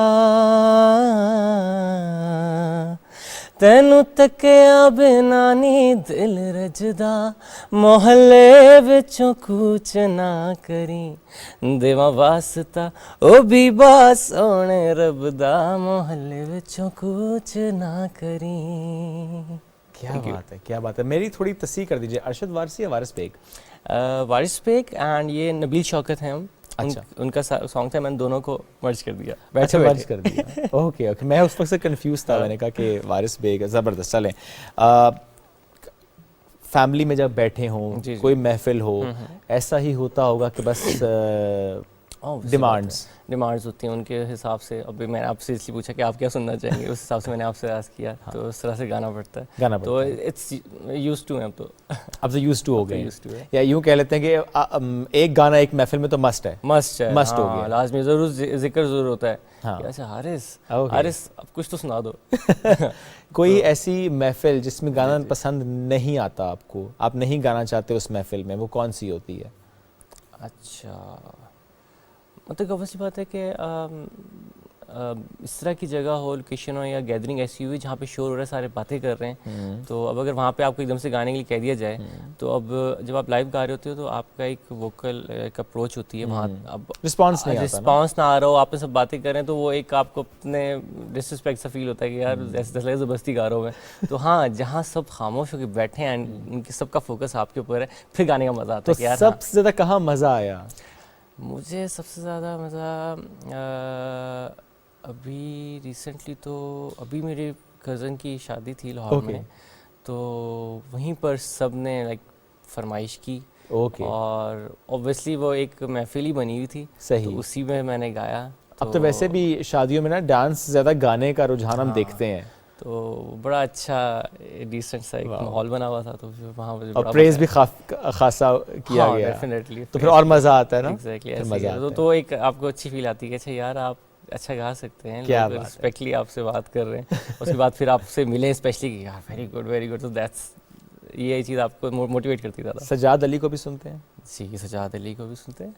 उनका गाना अगर कोई कहूँ आपसे, ऐसे आपकी आवाज़ की वजह से मुझे लगा कि आप सजाद अली के गाना भी खासा अच्छा गुनगुनाएंगे। ओके, साहिल पे खड़े सुना देते हैं। चलें, ठीक है।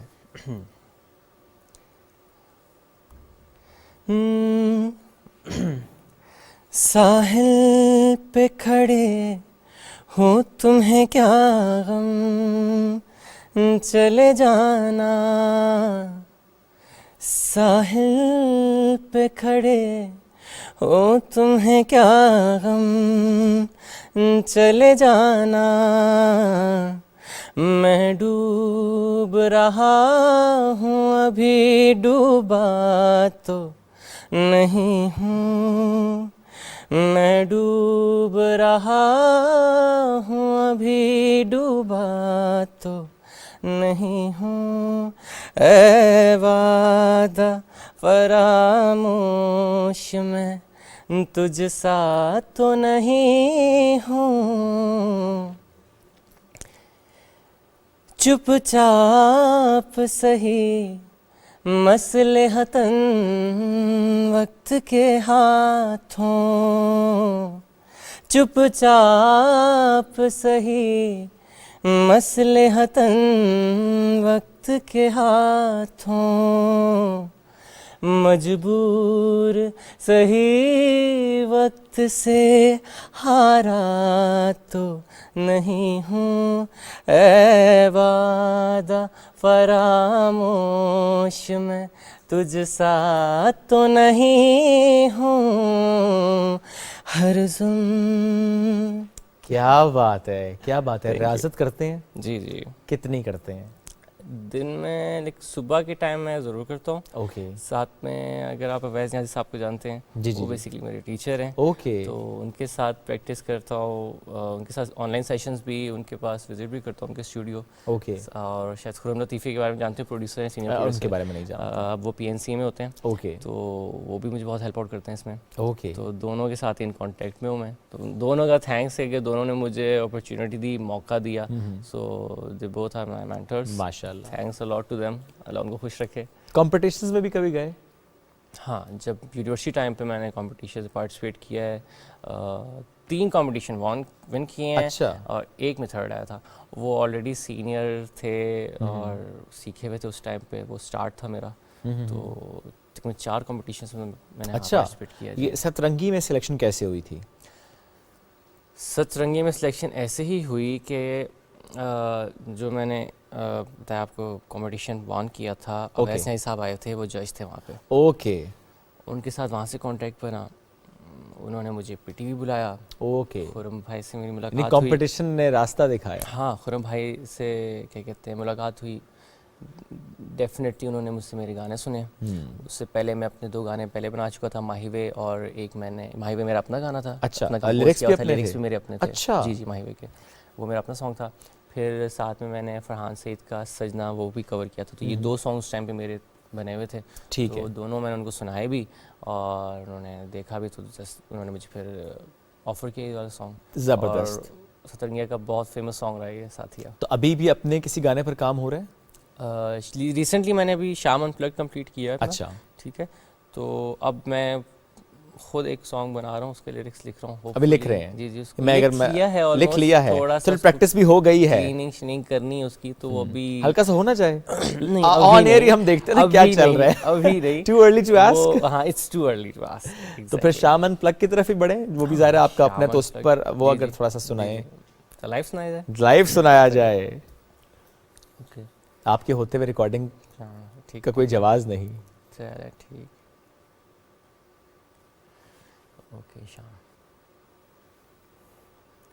शाम से पहले आना, धूप सारी ढल रही हो, शाम से पहले आना, धूप सारी ढल रही हो, फूल सारे खिल गए हों, मौसम सारे ले आना, तुम बिन पिया जिया मेरा नहीं लागे, तरसे हैं तड़पे हैं सारी रात जागे, मानोगे कैसे पिया ये बता दो, जल जल के मर जाऊं ऐसे ना सजा दो, आंसू हैं आँखों में, हलचल है सांसों में, ले भी लो बाहों में, रूठे हो तुमको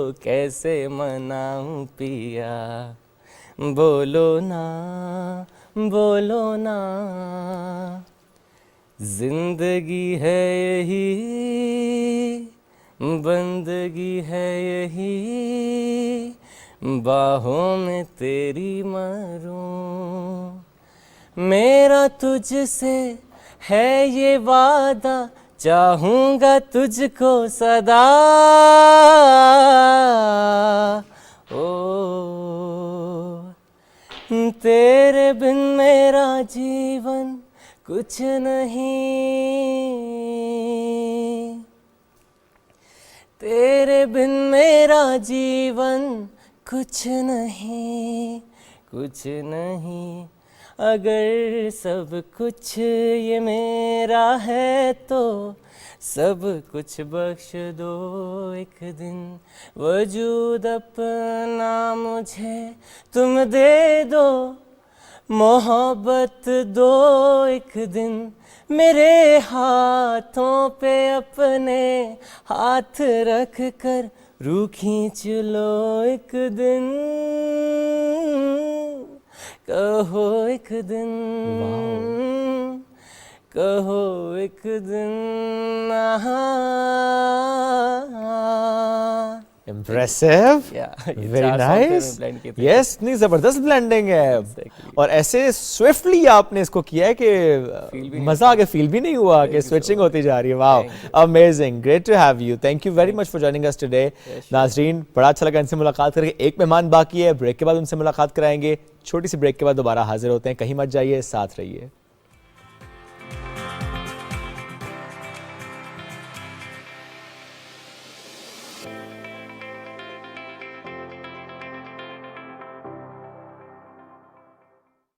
KASP K ट्रेड लाया इन्वेस्टमेंट की सहूलत तमाम पाकिस्तानियों के लिए। अब पाकिस्तान स्टॉक मार्केट में आप पाकिस्तान की टॉप कंपनीज के हिस्सेदार बन सकते हैं, वो भी निहायत ही आसान तरीके से। बस के ट्रेड ऐप डाउनलोड करें और पाएं रिसर्च पोर्टल तक रसाई, सबसे कम चार्जेस और घर बैठे पाएं बेहतरीन सरमायाकारी का मौका, कहीं भी कभी भी। KASP K ट्रेड, अब इन्वेस्टमेंट करे हर कोई।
Action goals, which calls for urgent actions to combat climate change 10 years before the deadline. It's not America, the UK, or Australia. It's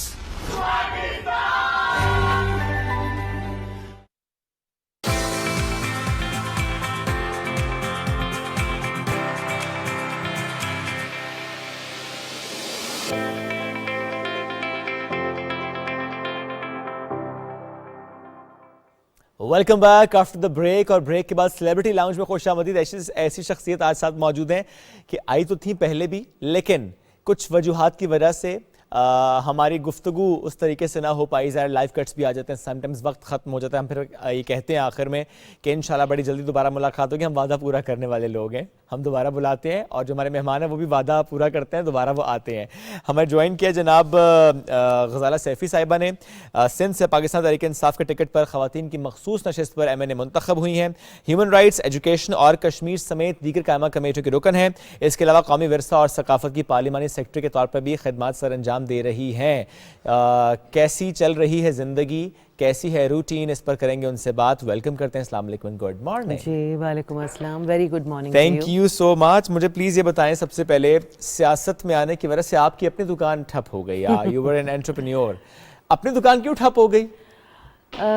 इस दुकान नहीं चल सकती जब आप एक पब्लिक सर्विस पे आते हैं और आप ये वादा करते हैं कि आप कौम को पहले प्रायोरिटी देंगे। तो टाइम इस तरह का है और मैं असल मेरा ताल्लुक़ कराची से है जी जी, और मुझे इस्लामाबाद में होना होता है, तो बहुत सारी चीज़ें हैं जो कि फिर नहीं मैनेज हो पाती, मैनेज कर सकता है इंसान। पहले सोचा 1 साल बाद दोबारा शुरू करेंगे, फिर सोचा 2 साल बाद दोबारा शुरू करेंगे, अब 3 साल हो चुके हैं। ऑफ कोर्स, बिकॉज बहुत सारे लोग ऐसे हैं जिनको तनख्वाहें मिलती हैं ना, जो जिनका रोज़गार आपसे मुंसलिक होता है, तो वो चीज़ें हैं। ऑनलाइन भी किया बहुत दिनों तक, क्योंकि online is also a very good option, और मैं समझती हूँ कि ऑनलाइन पे भी हमें पॉलिसीज़ बनाने की बहुत सख्त ज़रूरत है। ऑनलाइन लोग बेच रहे हैं चीज़ें, लोग टेम्प्ट कोविड होते ने हैं। सिखाया भी है हमें। जी, मगर ऑनलाइन बहुत अच्छी चीज़ है कि लोग जो दुकान नहीं खोल सकते थे, जिनके पास ठेला भी नहीं होता था, जिनके पास कोई आउटलेट नहीं थी, वो अब अपने घर से बिजनेसेस कर सकते हैं। मगर उसके अंदर चेकिंग की भी ज़रूरत है, क्योंकि आवाम तो देख रहे हैं कि भाई घर बैठे हम कुछ ख़रीद लें। कई दफ़ा प्रोडक्ट के लिए पहले से आप पे कर देते हैं। तो मैं ये बॉर्न करना चाहती हूँ उन लोगों को भी जो कि ऑनलाइन बिज़नेस कर रहे हैं या जो कि प्रोडक्ट घर मंगा रहे हैं, कि पहले वो अपने प्रोडक्ट को देख लें और उसके बाद फिर वो उसको ऑनलाइन पेमेंट करें। ठीक, साइमल्टेनियसली भी हो सकता है, बट कई दफ़ा ऐसा होता है कि वो रिटर्न की गारंटी नहीं करते, तो उसमें ज़रा से मसाइल होते हैं। चीज़ 1000-2000 की हो, मगर कम से कम उस पर क्वालिटी का और उसका ध्यान रखना चाहिए। ठीक है। अब मुझे ये बताएं, एज एन एंटरप्रेन्योर ज़्यादा बेहतर फाइनेंशियल कंडीशंस थी या एज अ पॉलिटिशियन तनख्वाह इतनी अच्छी है कि बड़ा अच्छा गुजारा हो जाता है? देखिए, जो एंटरप्रेन्योरशिप के अंदर आपको पैसे लगाने भी पड़ते हैं, ठीक है। आप एक चीज़ बढ़ा रहे हैं तो आपको फिर इन्वेस्टमेंट करनी पड़ती है। कई दफ़ा आपका जो प्रोडक्ट आपने बहुत अच्छा समझा होता है और आपके स्टोर में होता है, वो कई दफ़ा वो बिकता भी नहीं है ना, तो वो सारे भी आपको उठाने पड़ते हैं नुकसानात। यहाँ पे ये तो है कि भाई जो सेटअप है, जहाँ पे काम होता था, उधर भी वो भी उसका भी नुकसान उठाना पड़ रहा है। दुकान तो अब है नहीं, मगर इसमें इधर तनख्वाह तो उतनी नहीं है, तनख्वाह उतनी नहीं है, गुजारा नहीं होता। नहीं, हम ये नहीं कह सकते। देखिए, हम अपना मवाजना कौम से करते हैं और अपने आप को हम गिले के शिकवे नहीं कर सकते, क्योंकि खूबसूरत बात। हम लोग जो हैं हमें सबसे पहले गुजारा करना सीखना चाहिए। अगर हम ही नहीं गुजारा तो करें कैसे करेंगे? और हम अपने हिस्से में से अगर जो भी हमारी तनख्वाहें हैं, जो भी हमें पैसे मिलते हैं कमेटीज़ के इसके उसके, अगर हम उसमें ये ना सोच लें दिमाग में कि इतना % हमने उन लोगों को देना है जिनका ये पैसा हमारे पास आ रहा है। It is public money and we can not be dishonest to a public money. And मुझे बहुत अफसोस होता है जब इजलास जो है वो अपोजिशन कहती है कि भाई आज कोरम पूरा नहीं है, क्वेश्चन डे आर होता है, क्वेश्चन आर हो जाने देना चाहिए। क्वेश्चन आर जो है वो तमाम रिप्रेजेंटेटिव्स अपने अपने हलकों और इलाक़ों की बातें करनी होती हैं, उन्होंने सवालात पूछने होते हैं, आवाम का जो अंदिया है वो बयान करना होता है। माजरत, लेकिन क्या मैं दुरुस्त समझ रहा हूँ फिर कि किसी भी वजह से अगर पार्लियामेंट का इजलास मुकम्मल नहीं होता, मुअख्खर होता है, चाहे कोरम की निशानदही करवाई जाए और उसकी वजह से हो, इसका मतलब सीधा सीधा सा ये है कि ये डिसऑनेस्टी है। इसका मतलब सीधा सीधा सा ये है कि आवाम का पैसा ज़ाया हुआ है उस एक दिन का, जो कि आवाम की जेब से गया था, लेकिन वो इजलास नहीं हुआ। देखिए, बहुत लाखों करोड़ों रुपए खर्च होते हैं इजलास के बुलाने में और इजलास करने में। बहुत सारे एम्प्लॉइज़ हैं, बहुत सारे लोग हैं जो इसका हिस्सा होते हैं, जो नज़र नहीं आ रहे होते। फिर जो पार्लियामेंटेरियंस हैं उनके भी, चाहे वो थोड़ा ही मिले, मगर वो सबको मिला के तो बहुत सारा हो जाता है। तो ये दुख उस वक्त होता है कि जब आवाम इस वक्त गुरबत का शिकार है। पार्लियामेंट जो है वो आपकी एक नाक है, एक इज़्ज़त है, एक वक़ार है आपका, और उसको फिर आप उस तरह से पामाल करें कि जहाँ पब्लिक रिप्रेजेंटेटिव्स बैठे हों और पब्लिक की बात ही ना हो पाए। तो ये बहुत अहम नुक्ता है और हमें इसको बहुत ज़रूर देखना चाहिए कि आवाम से हमदर्दी और आवाम से जो मोहब्बत का इजहार है वो सारा का सारा, चाहे वो कोई भी पार्टी हो, चाहे वो ट्रेजरी बेंचेस हों या चाहे ऑपोजिशन हों, सबको मिल के कुछ ऐसे अहम नुकात हैं जिनके ऊपर हमें यकजा होकर फैसले करने हैं, बैठना है, बात करनी है। फिर बाद में गिले नहीं करना चाहिए कि वो तो हमसे पूछा नहीं गया। पूछा जाता है, होता है, बस उसे रद्द कर देते हैं। आप यकीन करें, मुझे इतनी खुशी हो रही है कि ये जो बात आपने आज की है ना, एहसास की कि पब्लिक मनी है और हमें उसका हिसाब देना होगा। आज से पहले बात कभी किसी ने की नहीं, शायद सोची हो, की नहीं। आज आपने किया, मुझे बहुत खुशी हो रही है कि we have few parliamentarians with us जो ये सोचते हैं कि ये पब्लिक मनी है और अगर इजलास किसी वजह से नहीं हो रहा, मुअख्खर हुआ है, जिस किसी की वजह से हो रहा है, तो नुकसान आवाम का हो रहा है, आवाम का इस्तेहसाल हो रहा है, उनका पैसा जो है वो जो दिया गया था वो ज़ाया हो रहा है। ये इतनी ज़बरदस्त आपने बात किया है। विश एंड होप कि हर पार्लियामेंटेरियन ऐसा सोचे। मैं चाहती हूँ, मैं खुद ये चाहता हूँ, मैं चाहती हूँ कि हम सब, देखिए, हम में से कोई अपने आप को ऊंचा या कमतर नहीं समझे, सब बराबर हैं पार्लियामेंट के अंदर, सबका अपना अपना रोल है। ऑपोजिशन का भी बहुत अहम किरदार है, क्योंकि उन्होंने वो नुक्ताचीनी करनी है, उन्होंने उन पॉइंट्स को उठाना है कि जिसको शायद गवर्नमेंट रद्द कर रही हो, ज़रूरी है उनका। That's what democratic system is. System है कि कोई उठ के कहे कि भाई, वही वाली बात जब हज़रत उमर से पूछा कि भाई आपने कैसे पूरा लिबास पहना जबकि आपका कद भी लंबा है और मेरा कद छोटा है, मेरा तो फिर भी लिबास पूरा नहीं आ रहा। तो फिर उन्होंने कहा मैंने अपने बेटे का जो कपड़ा था वो भी लेकर अपना लिबास बनाया, तो उसके कपड़े नहीं बने। See, he was answerable and he did that. So we should never, हमें कभी ये महसूस नहीं होना चाहिए कि we are not answerable to public. Anybody can ask questions. Exactly. And we are answerable to them. This is our duty and this is our role in the parliament. बिल्कुल ऐसे ही है। ये मुझे बहुत ज़्यादा खुशी हो रही है कि ये सोच अभी बाकी है और इस तरह बहुत से सारे सोचा लोग जा हैं रहा जो है। ऐसा सोच रहे और ये हैं, बहुत उस तरफ अच्छी के बात भी है। और इस तरफ के ये भी। बहुत अच्छी बात है। तो ऐसी बात है कि अगर सिर्फ इसी पर काम हो जाए तो कितना ही पैसा हम बचा पाएंगे और आवाम के फलाह बहबूद के लिए खर्च होगा। चलिए तो हम थोड़ी सियासत की बात करें, थोड़ा पर्सनल उस पर आते हैं। कितना वक्त इस्लामाबाद और कितना वक्त कराची? वीकेंड्स कराची है मोस्टली। ओके। जुमे की शाम को कराची, ओके। पीर की सुबह सुबह या तो वापस या फिर इतवार की रात को वापस। कब ऐसा हुआ कि जाना था फ्राइडे को और टिकट नहीं मिल रहा और अब आप कॉल्स कर रही हैं कि टिकट चाहिए भाई? बहुत दफ़ा ऐसा भी हुआ है कि टिकट महंगे मिल जाते हैं आखिरी वक्त वाले और हमें एक वाउचर्स मिलते हैं टिकट्स के, और वो फिर कई दफ़ा हम कहते हैं कि भाई कहीं 7,000 का मिला तो कभी कभी 35 का भी टिकट मिला वन वे हमको। तो वो होता है, मगर क्या करें, घर भी जाना है, फैमिली वहाँ पर बैठी होती है, धोबी होता है, खानसामा होता है, फ्रिज फैला हुआ होता है सारी चीजें करनी पड़ती हैं घर जाकर। एक खातून ने करनी है ना? सब कुछ हमने ही करना है, हैंगर को सीधा करना है, मियाँ की अलमारी भी ठीक करनी है, सब कुछ जगह पे करना है। जबरदस्त। इसका मतलब वहाँ भी बखूबी सारी जिम्मेदारी आप निभा रही हैं। लेकिन मेरा सवाल फिर वही, ये तो महंगे टिकट की बात थी, कभी ऐसा हुआ कि टिकट नहीं था और अब आपको जाना ही जाना है और आपने किसी को कॉल की हो कि आई नीड अ टिकट और मुझे जाना है? बहुत दफ़ा होता है। किसके कॉल करती हैं? मेरे पीएस को मैं करती हूँ, उन्हें तंग करती हूँ फिर मैं कि भाई अभी हर हाल में आपने टिकट कराना है, कुछ भी करें। वो कई दफ़ा ऐसा होता है कि नहीं, वो ऑफिस आवर्स ख़त्म हो जाते हैं और वो बंद हो जाता है पीआईए का दफ्तर, तो एयरपोर्ट जाके लो या एयरपोर्ट पे जाके वेट करो। कभी वेट करना पड़ा? करा, फिर वापस भी आई। अच्छा ये भी हुआ जी। कोई नाराज भी हुआ फिर कराची में कि क्यों ताखीर हुई? नहीं, सबको पता चल गया है कि नाराजगी हो नहीं सकती, इसका तो कुछ अब पता नहीं है कि होगी। वादा पूरा, मैंने कभी वादा कर रही हूँ, अगर हुई तो आ जाऊंगी, हर एक से मैं यही कहती हूँ, क्योंकि सारी फ्रेंड्स की पार्टीज, लंचेस, ब्रेकफास्ट सारे हो चुके हैं, तो मैं यहीं पर होती हूँ। और जब यहाँ पे कोई चीज़ हो रही होती है तो मैं वहाँ पहुँच चुकी होती हूँ, तो somehow I miss out on all the fun part of life. ओहो, चलें सियासत से ही हटके, चूंकि हम ये फन पार्ट की बात भी करते हैं जो कि आप ज़रा मिस करती हैं, मज़ा क्या करके आता है? क्या करते हैं तो मज़ा आता है? घूमने फिरने से, खाने पकाने से, खाने खाने से, मेहमान बुलाने से मज़ा कैसे आता है? क्या चीज़ इंजॉय करती हैं? मैं हर चीज़ डूब के करती हूँ। स्विमिंग करती है? नहीं, स्विमिंग ही नहीं आती, डूब जाती हूँ तो मगर ये है कि अगर कोई मेहमान आ रहा है तो मेरा दिल चाहता है मैं हर कुछ करूँ उनके लिए। अगर मैं किचन में जाऊं तो मेरा दिल चाहता है मैं बहुत हर कुछ करके अच्छे से अच्छा खाना पकाऊं। I love to cook, but मुझे हैपहैज़र्डली कुकिंग नहीं कर सकती। जब मेरे पास टाइम नहीं होता मैं बिल्कुल कुकिंग नहीं करती। मुझे रोटी बनानी नहीं आती, मगर मुझे कुकिंग बहुत अच्छी आती है। सालन एंड बेक्स एंड चीज़ें मैं बना लेती हूँ।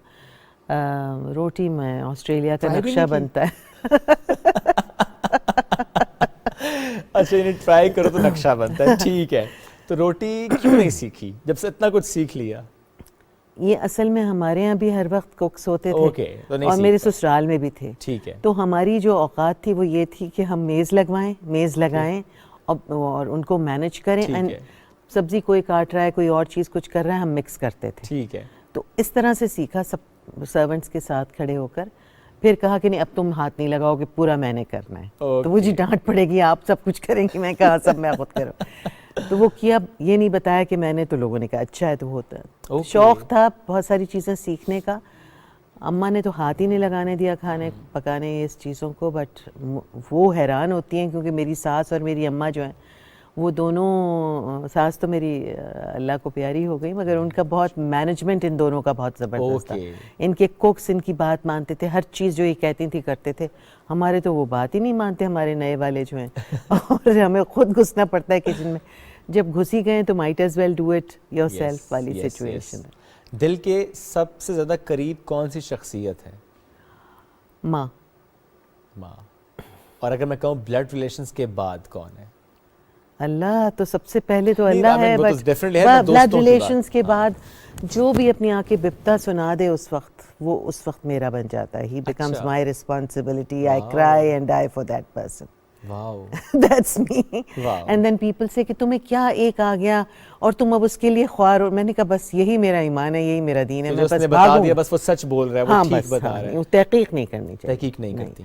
तहकीक उनकी करते हैं जिनको आप पैसे देते हैं, जिनसे काम कराते हैं, वो झूठ बोलते हैं, फिर आप तहकीक करते हैं। Okay. मगर जो आपसे गरीब आया और उसने अपने दिल की बात कही, किसको आप दिल की बात कहते हैं अदरवाइज? इंसानों को तो इंसान बहुत मुश्किल से अपने दिल की बात कहता है। तो अगर वो कहता है तो उसकी बात मानो और उसकी मदद करो। तो कोई अगर इस तरह ही मासूम सा शख्स आपके पास आए और अपनी बिपता सुनाए और कहे जी बहुत ही जुल्म हुआ है मेरे पे, हालात बड़े मेरे मुश्किल हैं, तो फिर आप उसके लिए क्या करती हैं? देखें, कई दफ़ा तो अब इतनी उम्र हो गई है हमारी भी कि हम इतने सारे लोगों से मिल चुके हैं, तो एक सिक्स सेंस भी है जो आपको बताती है कि ये शख्स सही कह रहा है। ओके। मगर ये है कि फिर भी कुछ ना कुछ मदद ज़रूर करनी चाहिए। ऐसे मैं सबको ही मैसेज दे रही हूँ। इमोशनल कभी कभी सिर्फ बात करने से, कुछ बच्चियाँ हैं जैसे किसी की डिवोर्स हो रही है, सेपरेशन है, वो अब मुझे बड़ा समझ के, अपना समझ के फ़ोन करके पूछ रही हैं, तो मैं उन्हें गलत एडवाइस तो नहीं दे सकती क्योंकि किसी की ज़िंदगी का मसला है। कभी कभी तो हम कहते हैं फ़ाहम तफ़हीम से जाओ, वापस रहो, जाके कुछ अरसे गुजारा करो। कभी हम कहते हैं कि नहीं, तुम इतना दबके भी नहीं रह सकते, एक इंसान हो, अपने आप को इंसान के रुतबे पे रख के रिश्तों को रखो। तो बहुत सारी चीज़ें हैं जो कि लोग आपसे एडवाइस भी लेते हैं, लोग आपसे पैसे भी मांगते हैं, लोग किसी फ़ोन की, जैसे मैंने एक फ़ोन किया, मुझे नहीं पता था कि भाई हमारी ये पार्लिमानी सेक्रेटरी होना बहुत बड़ी चीज़ होता है। तो उसने एक ने फ़ोन किया कि जी मेरी बीवी को छुट्टी नहीं मिल रही है, तो आप प्लीज़ ज़रा उनकी बॉस को ये फ़ोन करके कह दें कि उन्हें छुट्टी दे दें। मैंने कहा अच्छा ठीक है। मैंने उन्हें फ़ोन किया, जी अस्सलाम वालेकुम। ऑफिस से फ़ोन गया ऑब्वियसली, तो ज़रा सा लोग करते हैं लिहाज, तो मैंने उन्हें फ़ोन किया, मैंने उनसे बात की। मैं कहा जी एक खातून है, पूरी फैमिली जा रही है छुट्टी पे, तो आप उन्हें छुट्टी दे दीजिए। तो उन्होंने कहा कि आपको पता है आप कौन हैं? मैंने कहा जी, तो आप जो है ये तोप से मच्छर मार रही हैं। मैंने तो पहली तो मुझे बड़ी हंसी। वैसे एक्चुअली यू डिड दैट, तोप से मच्छर ही मारे आपने। मगर क्या आपको यही कॉल करना था? उसके लिए बहुत बड़ा वो मामला था, छुट्टी ना मिलना, and family was going and they were begging, so I called, so this is what I heard. तो अच्छा जी, तो ऐसी चीजें होती है लाइफ में, यू लर्न। आप तोप से इसका मतलब है मार सकती हैं भाई, ये तो मच्छर भी मार सकती हैं, कोई डायन नजर आएगी आप उसे भी मार सकती हैं। हाँ, मारना चाहिए, डायन को मारना चाहिए, अगर कोई नजर आ जाए तो। ईविल को तो मारना चाहिए, ईविल को मारना चाहिए, ईविल को खत्म करना चाहिए। खत्म करना चाहिए या मुकाबला करना चाहिए? देखिए, अगर ताकत है तो मुकाबला करो, अगर नहीं है तो स्ट्रेटेजाइज करो, स्ट्रेटेजाइज करो, स्ट्रेटेजाइज। वाओ, एक स्ट्रेटेजी से लड़ो, एक स्ट्रेटेजी से मुकाबला करो। ये हम बिल्कुल इस वक्त जो गुफ्तगू कर रहे हैं, लोग समझ होंगे अपने मसलों को लेके, अच्छा यार मेरा मसला, ये जो ग़ज़ाला सैफ़ी साहिबा ने कहा ना कि स्ट्रेटेजी, तो आप सोच रहे होंगे अच्छा क्या स्ट्रेटेजी होनी चाहिए। स्ट्रेटेजी में देखें ना, आपकी एक शादी होती है, हमारे यहाँ तो लड़कियों की शादी पे वो शिकें जिसकी वो एंटाइटल भी होती हैं, वो काट दी जाती हैं, खुद भाई और अब्बा काट देते हैं। यस, कि कहीं ऐसा ना हो कि अगले ख़ानदान वाले एक्सेप्ट ही ना करें। बिल्कुल ऐसे ही। तो वो शिकें जो हैं दो एडल्ट्स के, इसीलिए तो एडल्ट्स की शादी है, ताकि वो समझ पाएं, ताकि दो एडल्ट्स के बीच में ये कॉन्ट्रैक्ट है। इस्लाम में मैरिज इज अ कॉन्ट्रैक्ट, मगर इसका ये मतलब नहीं कॉन्ट्रैक्ट तोड़ दो, कॉन्ट्रैक्ट को निभाओ, संभालो, मोहब्बत से, तोड़ना तो नापसंदीदा अमल है, एहसास से, ख्याल से, इसी में बका है मैरिज की। बेशक ऐसी मैरिज इज समथिंग, मैरिज एक पूरी जिंदगी का एक वो है, जिसे कहते हैं ना एक ग्लोबल फिनोमेना, कि आप मैरिज को अगर अंडरस्टैंड कर लेते हैं और मैरिज के साथ आप सीख जाते हैं कि बहुत सारी चीज़ें सेक्रीफाइस, बिल्कुल ऐसे ही है, सेक्रीफाइस करना, तो दैट इज, फिर आप दुनियावी चीज़ों में भी आपको कामयाबी मिलेगी, जिंदगी में आगे बढ़ना भी सीख जाते हैं, जो कि आप सेक्रीफाइस करना सीख जाते हैं, आपको मालूम हो जाता है कि सेक्रीफाइस करेंगे तो ही आगे बढ़ पाएंगे। मगर माशरे में हमें ये समझने की ज़रूरत है कि सेक्रीफाइस सिर्फ मर्द ये सिर्फ औरत ना करे, दोनों करें। और दोनों करते हैं और करना कई चाहिए। दफ़ा ये सारी तकदीर औरत के ऊपर लिख दी जाती है कि औरत करे जी से, नहीं, क्यों, मर्द वो भी भी करे। आप जितनी इंसान है, बिल्कुल ऐसे ही है। आप भी कीजिए थोड़ी बहुत सेक्रीफाइस, वो आपसे डबल करेगी। बिल्कुल अल्लाह ठीक। ताला ने उसकी नेचर में ये चीज़ डाली है, वो तो कर कि वो लेगी। आपसे बढ़ के करेगी। बिल्कुल ठीक है, देने वाला जज्बा है ख़वातीन में। बिल्कुल ऐसे ही है। तो- ज़ारा साहिबा, इतनी ज़बरदस्त गुफ्तगू चल रही है, लेकिन फिर वही बात, वक्त ख़त्म हो गया। चले इंशाल्लाह। बहुत अच्छा लगा आज फिर आपसे मुलाकात करके, और आज तो एक और डायमेंशन में हमारी गुफ्तगू चलेगी। बहुत शुक्रिया, खुश you very रहिए, much. और कभी आपको कोई मसला ना हो, कभी आपका टिकट का इशू ना हो, हमेशा फ्लाइट टाइम पर मिले आपको, कोई पार्टी आपकी मिस ना, हमारी दुआएं आपके Thank you साथ so हैं। much. Thank thank you you. Once Much again. obliged. Thank you जी। वक्त हो गया Assalamu ख़त्म, मुलाकात कल करेंगे। अपना बहुत सा ख्याल रखिए। अल्लाह हाफ़िज़।